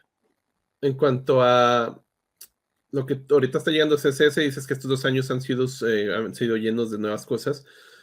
¿Qué crees que le falte ahora? Es decir, ¿qué crees que todavía falte al CSS? ¿Cómo lo ves en un futuro? Que le vayan a agregar cosas. Hay cositas, por ejemplo, ahora mismo están añadiendo cosas para trabajar con el scroll, ¿vale? El típico, hay una librería súper popular en JavaScript que es AOS, que sirve para la típica librería que cuando tú llegas a una página, se scroll hacia abajo, te van apareciendo cosas, ¿no? De marketing, ¿no? Que te van mostrando, pues eso normalmente se hacía con JavaScript porque tú lo que tenías que hacer era mirar el viewport, si en la región de pantalla llegas a una zona, pues que aparezca algo y demás. Pues ahora están haciéndolo para hacerlo simplemente con CSS. ¿Vale? Que tú hagas scroll y que con CSS ya puedas hacer cosas de ese tipo. Están añadiendo un montón de cosas así, cosas que falten. Por ejemplo, a mí me sigue faltando, aunque está mejorando mucho porque ahí están añadiendo muchas cosas, me sigue faltando algo para organizar, ¿vale? Por el tema de organizar el código. Entonces hay una cosa que me gusta un montón que se llama regla scope, que creo que ya la implementaron en Chrome, pero el resto todavía no. Y está muy guay porque scope, el alcance de una variable de programación, pues es el mismo concepto, pero llevarlo al DOM y al CSS. Es decir, tú le puedes decir, quiero que me apliques estos estilos a los elementos del DOM que estén dentro de esta clase y fuera de esta clase. Entonces tú delimitas el sitio donde quieres que afecte. Bueno, entonces está genial, porque tú le puedes decir, mira, este CSS afecta solo a este componente, a esta etiqueta. Ya, más organización en tu alcance, en el ámbito, Sí. se podría decir ya a nivel DOM. Esas de las que yo he visto que creo que son súper chulas. No sé, cuando la ves así a simple vista, dices, bueno, sí, pero no parece interesante, pero creo que va a ser bastante. Personas que quieran abordar CSS, tú tienes una página, lenguaje CSS, se llama así, ¿no? Igual la vamos a dejar ahí abajo. Pero ¿qué consejos les darías a las personas que quieren abordar CSS más a profundidad? Yo normalmente el consejo que les doy es aprendan CSS sin layout. Es decir, al principio no se enfoquen, porque lo típico que cuando alguien va a aprender CSS, lo primero que quiere es colocar cosas. Y para mí, colocar cosas es de las cosas complicadas de CSS. Es decir, hay dos cosas complicadas, que es organizar, ¿vale? Que es la más complicada, y colocar cosas. Entonces, yo normalmente cuando doy clases de CSS, lo primero que hago es familiarízate con el lenguaje. ¿Vale? Es decir, ponte a probar, a cambiar tipografías, a cambiar colores, tamaños, controla tema de unidades, mira todos los esquemas que hay de colores, vete mirando todo y cuando ya esa parte más o menos te sientas cómodo trabajando con eso, vamos a centrarnos en la parte de lo que sería... Uy, se me fue. La parte de organización, ¿vale? De layouts, ¿vale? Entonces la parte de layouts la haces un poquito más adelante. Y la de responsive al final. Porque la de responsive también es muy, muy delicada. Hay gente que quiere empezar por responsive, sin saber ni poner... Claro, yo sé que a lo mejor el que entra es porque tiene una necesidad de hacer el responsive, pero es que el responsive es lo que está en la pila encima. Entonces, si tú empiezas por el responsive sin tener todo lo de abajo, te va a costar mucho. Es decir, no es que sea imposible, pero te va a costar bastante. Entonces, yo lo que suelo decir es vayan poco a poco. Yo, por ejemplo, en la página tengo un índice donde va poquito a poco y tiene los niveles, en plan, este es fácil, este es medio, este es difícil. Y la parte de layouts, que está muy bien, la de flex, la de grid y tal, yo la considero que es un nivel medio, ¿vale? Hay que verlo un poquito más adelante. Cuando maqueteas un sitio por primera vez, ¿tú eres de los partidarios de ir con Mobile First o da igual? Para mí depende del objetivo de tu página. Es decir, si tu página va expresamente a usuarios de móvil, haz mobile first. Si va dirigido a usuarios de escritorio, por ejemplo, la mía es más, es decir, aunque tiene responsive, el público principal es de escritorio.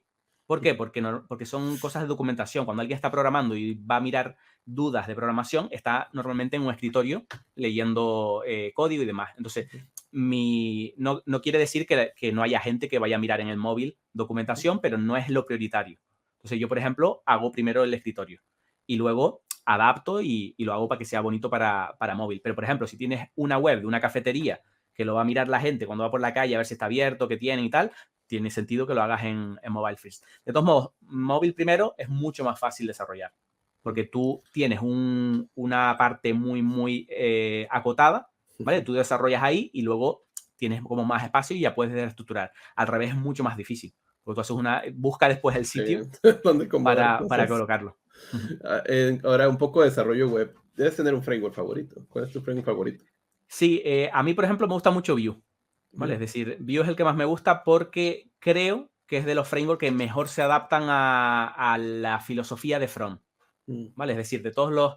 Bueno, hay otros también que me han gustado mucho, pero no lo he mirado poco, como Svelte. Svelte ujú, tiene una pinta brutal. Lo poco que he visto de Svelte me ha gustado mucho, pero se me hace... Pero claro, hasta que no lo haya probado a fondo no te puedo decir, ¿vale? Vue sí que me ha gustado mucho. Angular no lo he llegado a tocar, ¿vale? Porque a mí me gusta mucho que los frameworks sean progresivos. Es decir, ujú, tú le vas añadiendo las cosas poco a ujú. poco. Y claro, Angular lo tiene todo ya. O sea, entonces, entiendo que para proyectos de una empresa está guay porque es cómodo, ¿vale? Sí, Lo metes y ya está. Pero a mí me gusta mucho ir haciendo las cosas poco a poco e incorporarlas. Entonces, soy más de Vue y React, por ejemplo. React sí, no me sí. gusta mucho por algunas cosas, pero la parte de Vue sí que me encanta. Me encanta cómo funciona. ¿Es algunas cosas es el JSX? ¿O qué? ¿Te gusta? El JSX yo creo que es tema de acostumbrarse. Es decir, algo que ves Sí. al principio. O sea, hay un meme que es del pajarito. No sé si lo has Ajá, visto, el típico meme que dice, quítame esto delante y lo prueba y dice, pues, ajá. pues ese fue un poco lo que suele ocurrir con JSX. Entonces, JSX, hay gente que lo define como un mal necesario. Sí. Entonces, se me hace un poco así. A mí no me gusta mucho, pero entiendo que dentro del ecosistema de React sí es casi obligatorio. ¿Y tú ahorita sí le metes al TypeScript o no te da igual TypeScript? Yo no lo... Sí, entiendo que, por ejemplo, en proyectos muy grandes es necesario, ¿vale? Sí. Porque si no es una locura, se te escapa mucho de control todo. Pero yo, por ejemplo, no lo quiero darle caña. No lo he utilizado como para mirar. A mí me gusta mucho JavaScript, ¿vale? Y soy de las pocas personas que usan JavaScript teniendo en cuenta los tipos. Porque mucha gente me dice, no, que JavaScript no tiene tipos. A ver, tenerlo lo tiene. Lo que pasa es que no los dice Ajá. explícitamente, ¿vale? Pero tiene tipos y no es cómodo. Lo que tiene TypeScript es que no es cómodo, ¿vale? Entonces, ¿qué ocurre? Que a mucha gente le gusta porque es muy, muy cómodo, pero yo sí que entiendo que, por ejemplo, si fuera a ser un proyecto a largo plazo, TypeScript vendría de largo. Yo lo que estoy muy ilusionado porque hay una propuesta para meter tipos en Ujú. JavaScript, que creo que es lo ideal, que creo que algo parecido pasó con PHP. Es decir, Sí, también metieron tipos, bueno, una especie de tipos sí, opcionales, no sé cómo se llaman, sí, en los tipos. parámetros, pusieron los parámetros, ya puedes poner tipos, también puedes poner uniones y puedes poner Exacto. también las propiedades. Pues la gente de TypeScript puso una propuesta para hacer eso en el propio JavaScript. Entonces, es bastante interesante y creo que sería lo ideal. Porque al final, lo que no me gusta de TypeScript es que al final es algo que es ajeno al Ajá. propio navegador. Y bueno, en algunos casos está guay, pero en otros se te puede complicar. Entonces, yo creo que lo ideal sería que metieran esa parte de tipos en JavaScript y luego ayudarte de TypeScript para hacer otras cosas. Sí, yo creo que parte muchas, en mi caso, que no nos sentimos cómodos con JavaScript, es esa parte de no tener el tipo definido desde el inicio.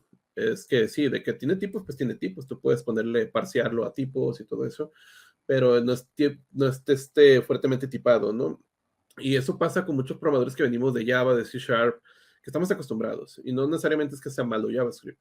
El punto es ese, que no cambiar las cosas como las venimos haciendo nosotros. El hábito, Entonces, el hábito. el De hábito. hecho, a mí me ha pasado varios. Yo me acuerdo cuando empecé con PHP, yo venía de C++. Y en Ajá, PHP sufría un montón con el tema de no tener... Bueno, cuando yo lo usaba no tenía ajá, tipos. Y veías mis códigos y mi código era Taikaj en todos lados. Es decir, porque yo tenía que controlar. Y eso es, sí, ¿por qué? Porque vengo de un lenguaje de tipos. Y claro, también ha ocurrido, al menos yo lo he vivido, que hubo como una moda en el que eran mucho más cómodos los lenguajes que no tenían tipado. Entonces hubo una época que todos los lenguajes empezaron a ajá, sacarse sin ese sistema de tipos porque era más flexible, era tal.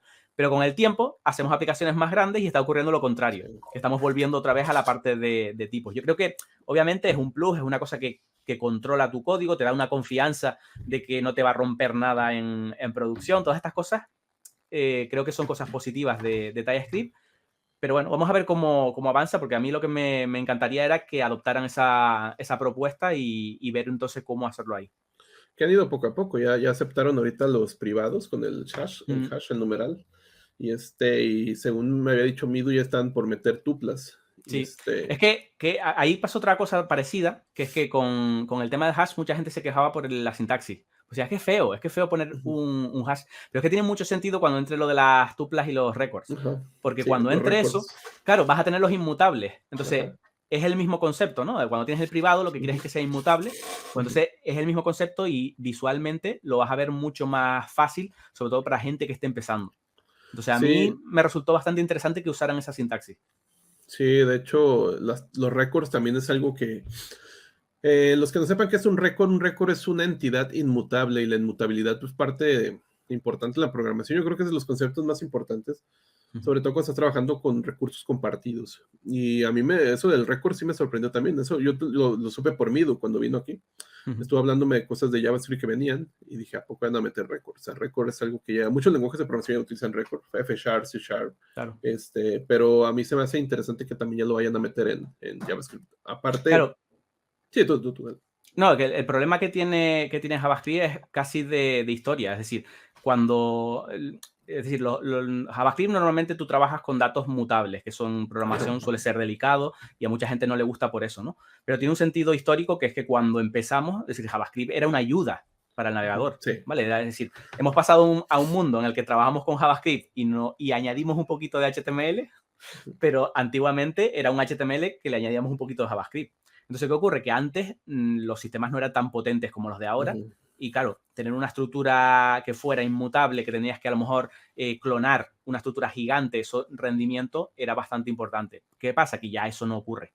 Ya eso no ocurre y no lo necesitamos. Entonces, ahora tiene mucho más sentido que metan esas estructuras. La verdad es que eso sería un avance también bastante grande cuando lo metan en JavaScript porque simplificaría un montón de cosas. Vale, por ejemplo, el método short de ordenar, Ujú. ese, por ejemplo, Sí. te mutaba lo que tú pasabas por Ajá. parámetro y sacaron ahora un método que ya no muta. No Entonces, muta, sí. poquito a poco van sacando cositas para mejorar todo eso. Ese sort, sí, muchas veces estamos esperando que esos son los problemas que pasan por no saber si un método es mutable o no mutable. Ujú. Y haces un sort y resulta que tu origen ya se movió todo, o sea, se Sí, ordenó sí, y pasa a hacer cosas, sobre todo en el front que estás compartiendo ese array, a lo mejor muchos componentes, lo que sea. Y pues pasa que está modificándose la información de todos sin que tú sí, sepas. sí, sí. El, pero sí es que pasamos de la web de hacer una página de Space Jam, que sigue ahí, a Sí. poder ver satélites en el móvil, o sea, ver la imagen de satélite en el móvil. O sea, estamos solucionando cosas más grandes. Sí, Entonces sí. es por eso que el frontend parece que se ha complicado, más bien está resolviendo cosas más grandes. O sea, Ujú. antes más era informativo, ver una página, Totalmente.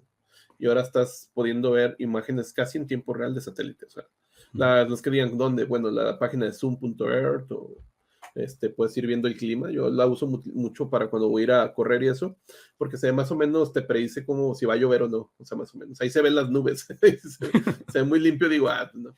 Y bueno, el punto aquí, hubo un artículo hace unos meses Ujú. que se hizo medio viral de una persona que decía que gracias a la inteligencia artificial, el frontend, los programadores frontend por lo menos iban a desaparecer o iban a reducirse. ¿Tú crees que sea posible en un futuro, a lo mejor lejano, que los programadores frontend desaparezcan gracias por culpa de la inteligencia artificial? ¿O crees que la inteligencia artificial no va a llegar a ese punto? A ver, cercano es complicado, ¿vale? Un futuro cercano es complicado. En un lejano, a saber, es decir, está mejorando. La parte de inteligencia artificial está irrumpiendo de forma brutal y están saliendo cosas muy, muy chulas. Pero, por ejemplo, actualmente yo lo que veo es que resuelven ciertas cosas que son muy sencillas, ¿vale? O que son en principio muy sencillas, pero siempre necesitan un poco la intervención del usuario, ¿no? Es decir, el Sí. usuario tiene que controlar un poco esas cosas. Entonces, yo creo que en el futuro probablemente eso se irá mejorando poco a poco y se podrán hacer cosas muy específicas. Pero creo que la figura, al menos a medio plazo, la figura de usuario con conocimientos que controle tiene que existir. Entonces, Sí. ahora mismo yo creo que a futuro a lo mejor lo que puede ser es un riesgo para gente que tenga un conocimiento muy, muy superficial. ¿Vale? Sí. Pero desde que tú ya tengas conocimiento, ahí volvemos al tema de la experiencia.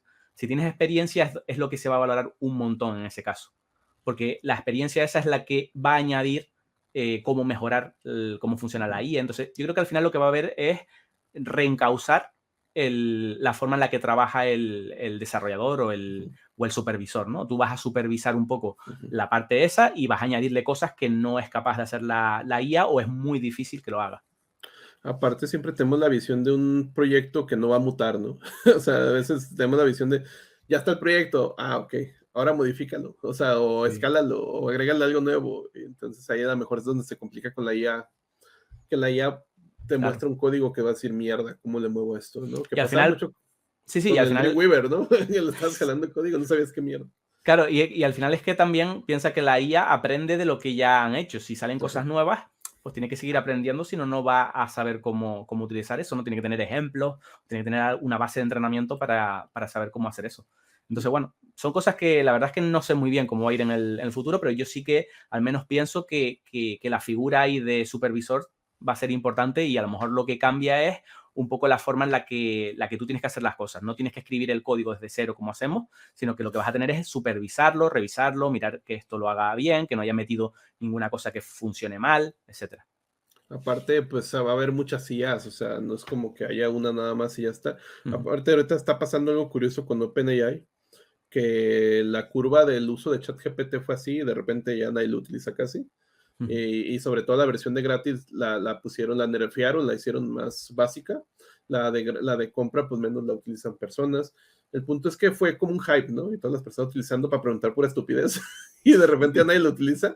Entonces eso está ocasionando que estén haciendo un gasto enorme porque es un gasto enorme tener una IA que nadie utilice o por lo menos no utilice el mismo porcentaje de personas que lo utilizaron Claro. al principio y eso va a tener consecuencias. O sea, va a traer consecuencias a lo mejor que sea más caro, que no está tan en la mano de todos o que Ujú. la nerfeen, la hagan no tan práctica. Sí, sí. Esas son cosas que no van a saberla hasta que sacaran esto, vieran cómo es la adaptación con la gente común que esté fuera de tecnología, pues la IA ya casi no la utiliza en cuanto a ChatGPT me refiero.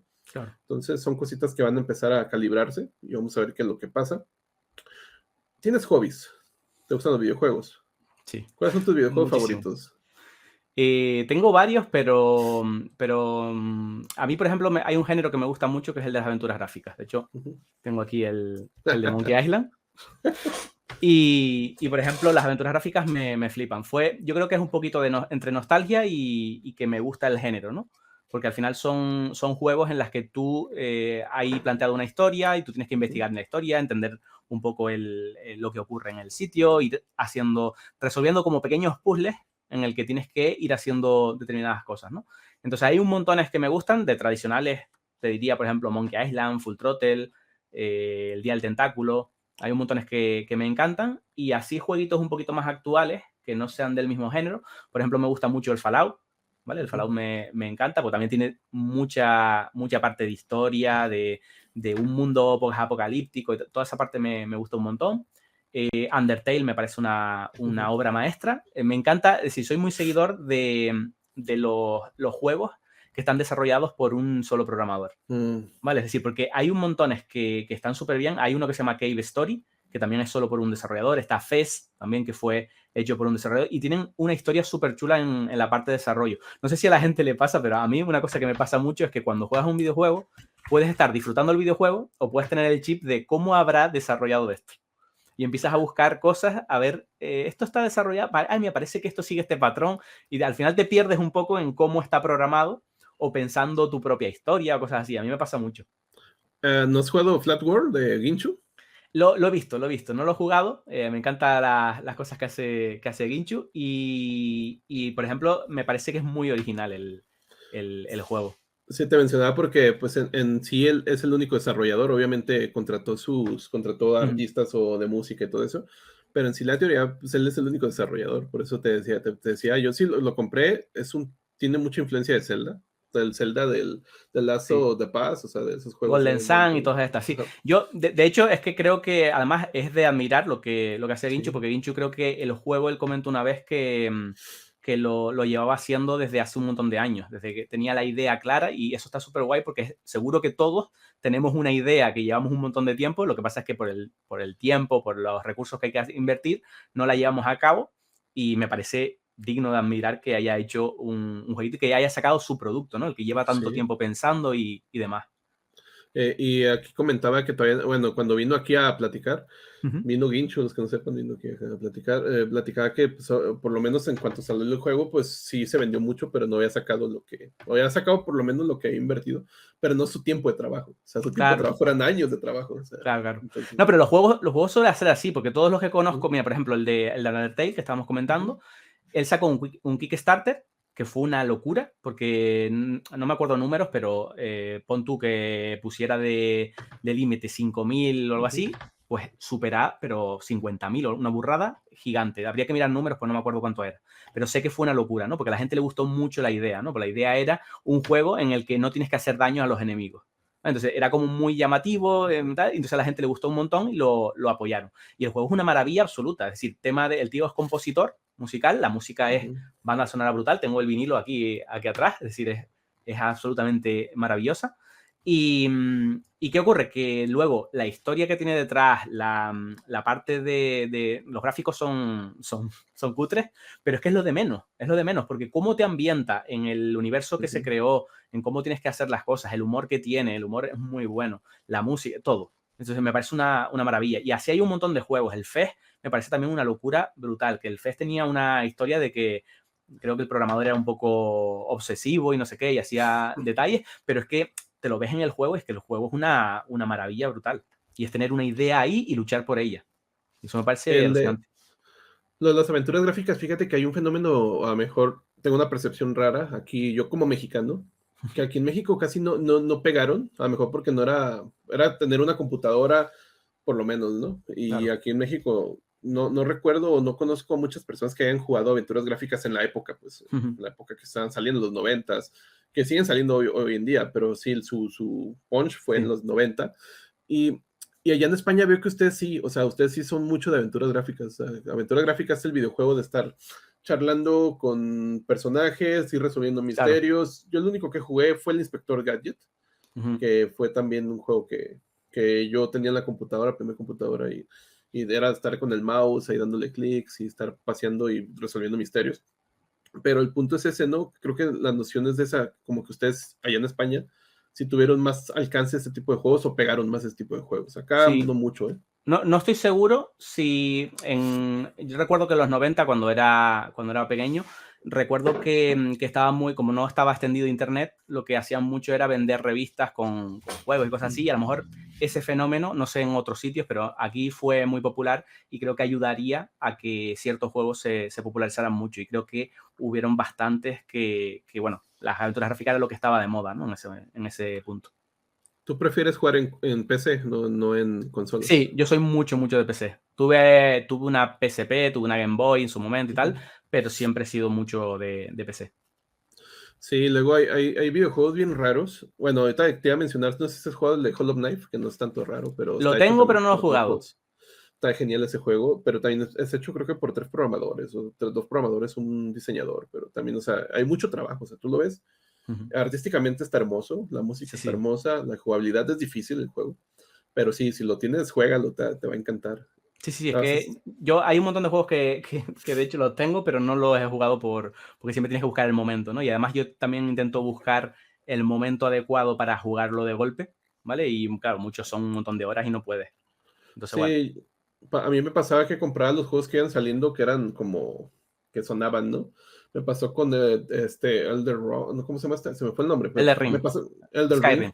ahí lo Skyrim, tengo, bueno. Elder Ring, ahí lo tengo, es que me acuerdo el del ring, decían aquí el chiste en Ujú. México, y salía un tipo con un ring, y tengo el de God of War, el Ragnarok también, no los he jugado para nada, o sea, nomás los Claro, compré y ahí están, porque yo sí también soy de que si juego un juego, nomás juego ese. Ahorita estoy jugando Zelda, el de Tears of the Kingdom, y es lo único que juego. O sea, lo único que claro. juego. De hecho, por aquí tengo el Switch.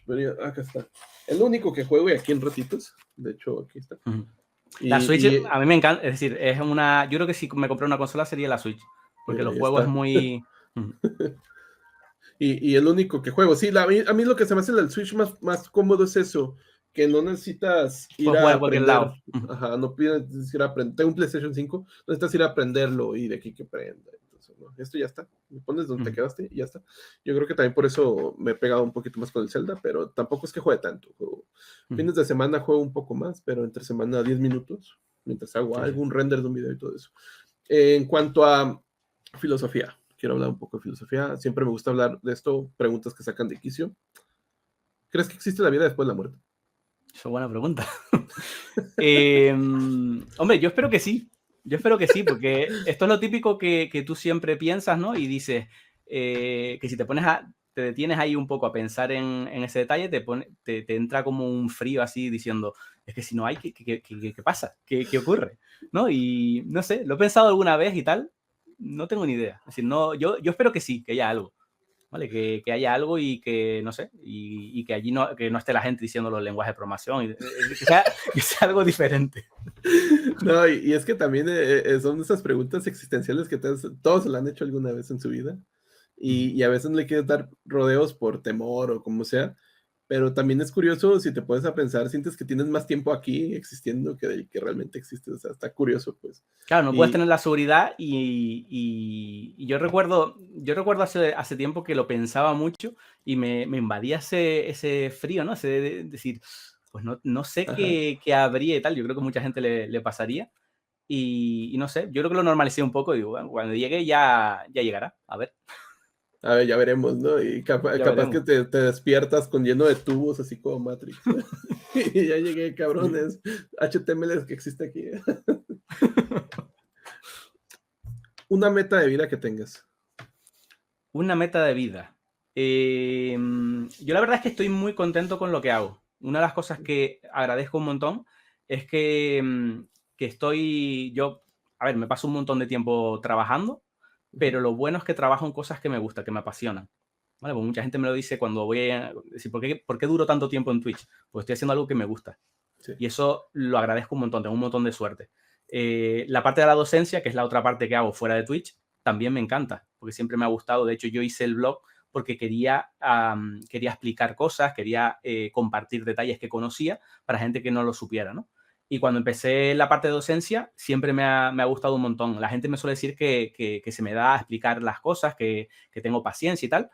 Y entonces me puse a dedicarme a eso y la verdad es que estoy súper, súper contento porque es una cosa que muy poca gente puede, y la verdad es que soy afortunado porque muy poca gente tiene la suerte de estar haciendo algo que le gusta, que le apasiona Ujú. y que puedes ganarte la vida con ello. Sí, Entonces, eso yo creo que es el punto clave. Entonces, siempre hay cosas que puedes mejorar. Es decir, ¿aspiras a qué? A trabajar menos, es decir, menos tiempo al menos, y tener más tiempo libre para hacer tus cosas, ¿no? Pero la verdad es que estoy contento, es decir, con la parte que, no sé, mejoras que tendría, pues buscar a lo mejor, yo por ejemplo, una cosa que quiero es seguir la parte de creación de contenido. Realmente empecé bastante tarde. ujú. Yo en 2021 es donde empecé en plataformas de contenido multimedia. ¿Vale? Yo, por ejemplo, no tenía YouTube, no tenía Twitch en 2021. ¿Vale? En 2021 me hice la cuenta y ahí me animé. Después de un montón de alumnos diciendo, pero hazte el Twitch, hazte el Twitch. Entonces ya al final le hice caso y me creé la cuenta y la verdad es que empecé pues bastante tarde respecto a todos los canales, ¿no? Que hay de desarrollo. No sé cuándo empezaste tú en Yo año. empecé fuerte en 2018. 2018. Creé el canal 2016, pero fuerte, o sea, 2016 no subía nada. 2018 es cuando empecé fuerte. Yo es que, Para por la- ejemplo, en 2014, que cuando empecé a ser profesor, yo ahí empecé a notar ya la bajada del blog y fue el Ujú. momento clave donde yo tenía que haberme hecho el canal y tal. Pero lo de hacer el canal de YouTube no me llamaba tanto, por lo que te dije antes. A mí me gusta más lo del Sí. directo. Creo que en ese entonces no había concepto de directo en YouTube, no sé. Igual sí existía. Pero no me llamaba tanto. Entonces me dediqué más al tema de clases presenciales, un poco por la docencia, para profesionarme un poco en eso y aprender un poco y dejé un poco de lado la parte de la creación de contenido. Entonces, eso sí que creo que ahora mirando un poco hacia atrás debería haber continuado un poco, ir metiéndome un poquito en esa parte, ¿no? Entonces, ahora mismo lo que tengo es crecer más en redes e intentar, pues, ayudar más con los contenidos que hago y demás. Eso es un poco el objetivo que tengo. Pero aparte yo creo que has hecho un buen trabajo. Yo creo que la clave para crecer, no necesariamente rápido, pero sí ir creciendo constantemente. A lo mejor vas Ujú. creciendo poco a poco, pero vas siendo constante. Es más importante ser constante que ser Sí. esto, ¿no? Y de repente quedarse o ir así para abajo, ¿no? Yo creo Ujú. que estás haciendo un buen trabajo porque has encontrado la clave, a lo mejor no te lo han dicho, pero la clave que yo veo es ser único Ujú. Y siendo único, vas a llamar la atención porque van a decir, ese es este cabrón, el Sí, loco de los dibujos. O sea, sí, sí, eso te ha ayudado bastante. Yo creo que por eso te ubican y eso es claro. como la gente te tiene en la cabeza y dice, ese es Mans. Ya sé qué es lo que Ujú, está haciendo Mans porque es Mans. Entonces yo creo que de esa parte yo sí considero que has hecho un buen trabajo. Vas a crecer mucho más, obviamente. Vas a llegar a ujú, un punto que obviamente ahorita no eres pequeño, o sea, tampoco es como que digas, o sea, yo llegué tarde, ¿no? O sea, tarde, ¿no? O sea, yo creo que nadie llega tarde, llegas en el momento justo y yo creo que pues, está haciendo un buen trabajo, la verdad, está haciendo un buen ujú, trabajo, es mucho trabajo detrás, a veces te ven en la cámara horas, pero hay mucho trabajo detrás. Esas 5 horas tienen un trabajo en cuanto a experiencia, que son ujú, de años, entonces estás mostrándolo, resumiéndolo y mucha gente está aprendiendo de eso. Entonces yo creo que el trabajo que está haciendo es magnífico y ujú. pues a darle, porque pues, si es parte de lo que te gusta, pues estás haciendo lo bien, estás haciéndolo bastante bien. Una, la pregunta que sigue es un poco más, a lo mejor hay que pensarle, pero a lo mejor la tienes ya hacia la cabeza. ¿Qué es lo más importante para Mans? Pues va un poquito ligada con lo anterior. Es decir, lo más importante es estar contento con lo que hace, para mí. ¿Vale? Es decir, el problema que yo vería, por ejemplo, es que si tuviera que trabajar en algo que no me gustara, ¿vale? Aunque me diera dinero y demás, no estaría contento, no estaría feliz. Entonces, para mí lo importante es estar haciendo algo que estés orgulloso del Sí, producto, del proyecto que estás haciendo. Eso para mí es lo más importante, por eso estoy tan contento. Porque lo que hago, pues me gusta, me lo paso bien, veo gente que le interesa y que aprende y demás. Entonces, estoy haciendo como la función que quiero, ¿no? Entonces, yo creo que ese es el objetivo y mi objetivo sería seguir manteniéndolo. ¿qué sigue para ti ahora? ¿Qué proyectos tienes futuros? Pues proyectos, ahora mismo tengo que organizarme un poquito con el tema de los cursos porque quiero seguir con la parte de docencia. Un reto que tengo es intentar abordar la parte de creación de contenido, stream y en la docencia, todo junto en el mismo tiempo. Entonces, esa parte es lo que muchas veces me cuesta mucho porque cuando termina ahora verano, pues empiezo la parte de docencia y tengo que o reducir los streams o buscar tiempo donde no lo hay, Sí. ¿no? Entonces, esa para, por ejemplo, la mía. No tengo proyectos. A ver, hace tiempo intenté empezar un jueguito, ¿vale? Un jueguito que era bastante... El típico consejo que te dan cuando te metes en desarrollo de videojuegos es, haz un juego corto, pequeño, Sí. abordable. Vale, pues hice todo lo contrario. Sí. Entonces, una amiga y yo planteamos un jueguito que estaba muy guay porque tenía una historia muy grande, pero lo hicimos en plan proyecto porque yo quería aprender un motor de videojuegos. Me elegí uno que se llama Phaser, que Ujú. está súper súper bien, y empecé a aprenderlo haciendo ese videojuego. Pero ¿qué ocurre? Que el videojuego era similar a una aventura gráfica, muy Mm, grande, con su historia y tal. Entonces la historia está guay, pero es un juego que requeriría pues esos 5 años de lo que estamos hablando, sí. ¿vale? De desarrollarlo. Y, por ejemplo, ahora que estos días estuve haciendo un jueguito más pequeñito para Twitch y tal, aprendí de lo que fallé, de la Ujú. experiencia. Es decir, como ya vi la otra vez que un juego muy largo no se suele alargar y al final no lo sacas, pues entonces hicimos un juego más pequeñito, más abordable, más modesto, pero que estuvo bien para jugar dentro de Twitch y demás. No, y yo creo que al final eso es parte, ¿no? El errar y darte cuenta y ya Ujú. está, o sea, aprendes de eso y ya está. Pues quiero agradecerte, Mans, que hayas aceptado la invitación. Espero que no sea la única vez que vienes aquí al podcast. Podemos abordar otros temas que tú eres también, tienes experiencia como la docencia y todo ese tipo de temas que están muy interesantes. Espero que no Perfecto. sea la única vez. Gracias por venir nuevamente. A las personas que llegaron hasta este punto, pues dejar un pulgar arriba. Las redes de Mans están ahí abajo en el comentario, descripción. Ya saben, si están en Spotify también salen las redes, así que no me digan, ay, no en Spotify. No, ahí sale, dale clic, ahí sale. No seas tan cabezón. Y bueno, Mans, muchas gracias por Bueno, venir. gracias a ti por invitarme y yo encantadísimo. Vale, pues estar un ratito aquí. Cuando quieras me vuelves a invitar y hablamos de lo que te apetezca. No, y sobre todo cuando esté otra vez en un lío de CSS en un concurso, ahora El sí señor voy a X, llamarte el el señor X va a señor, estar ahí. el señor X va a estar ahí. Y bueno, muchas gracias a los que llegaron hasta aquí. Si no les gustó, pues ya se chingaron, ya lo vieron todo. Adiós. Chao.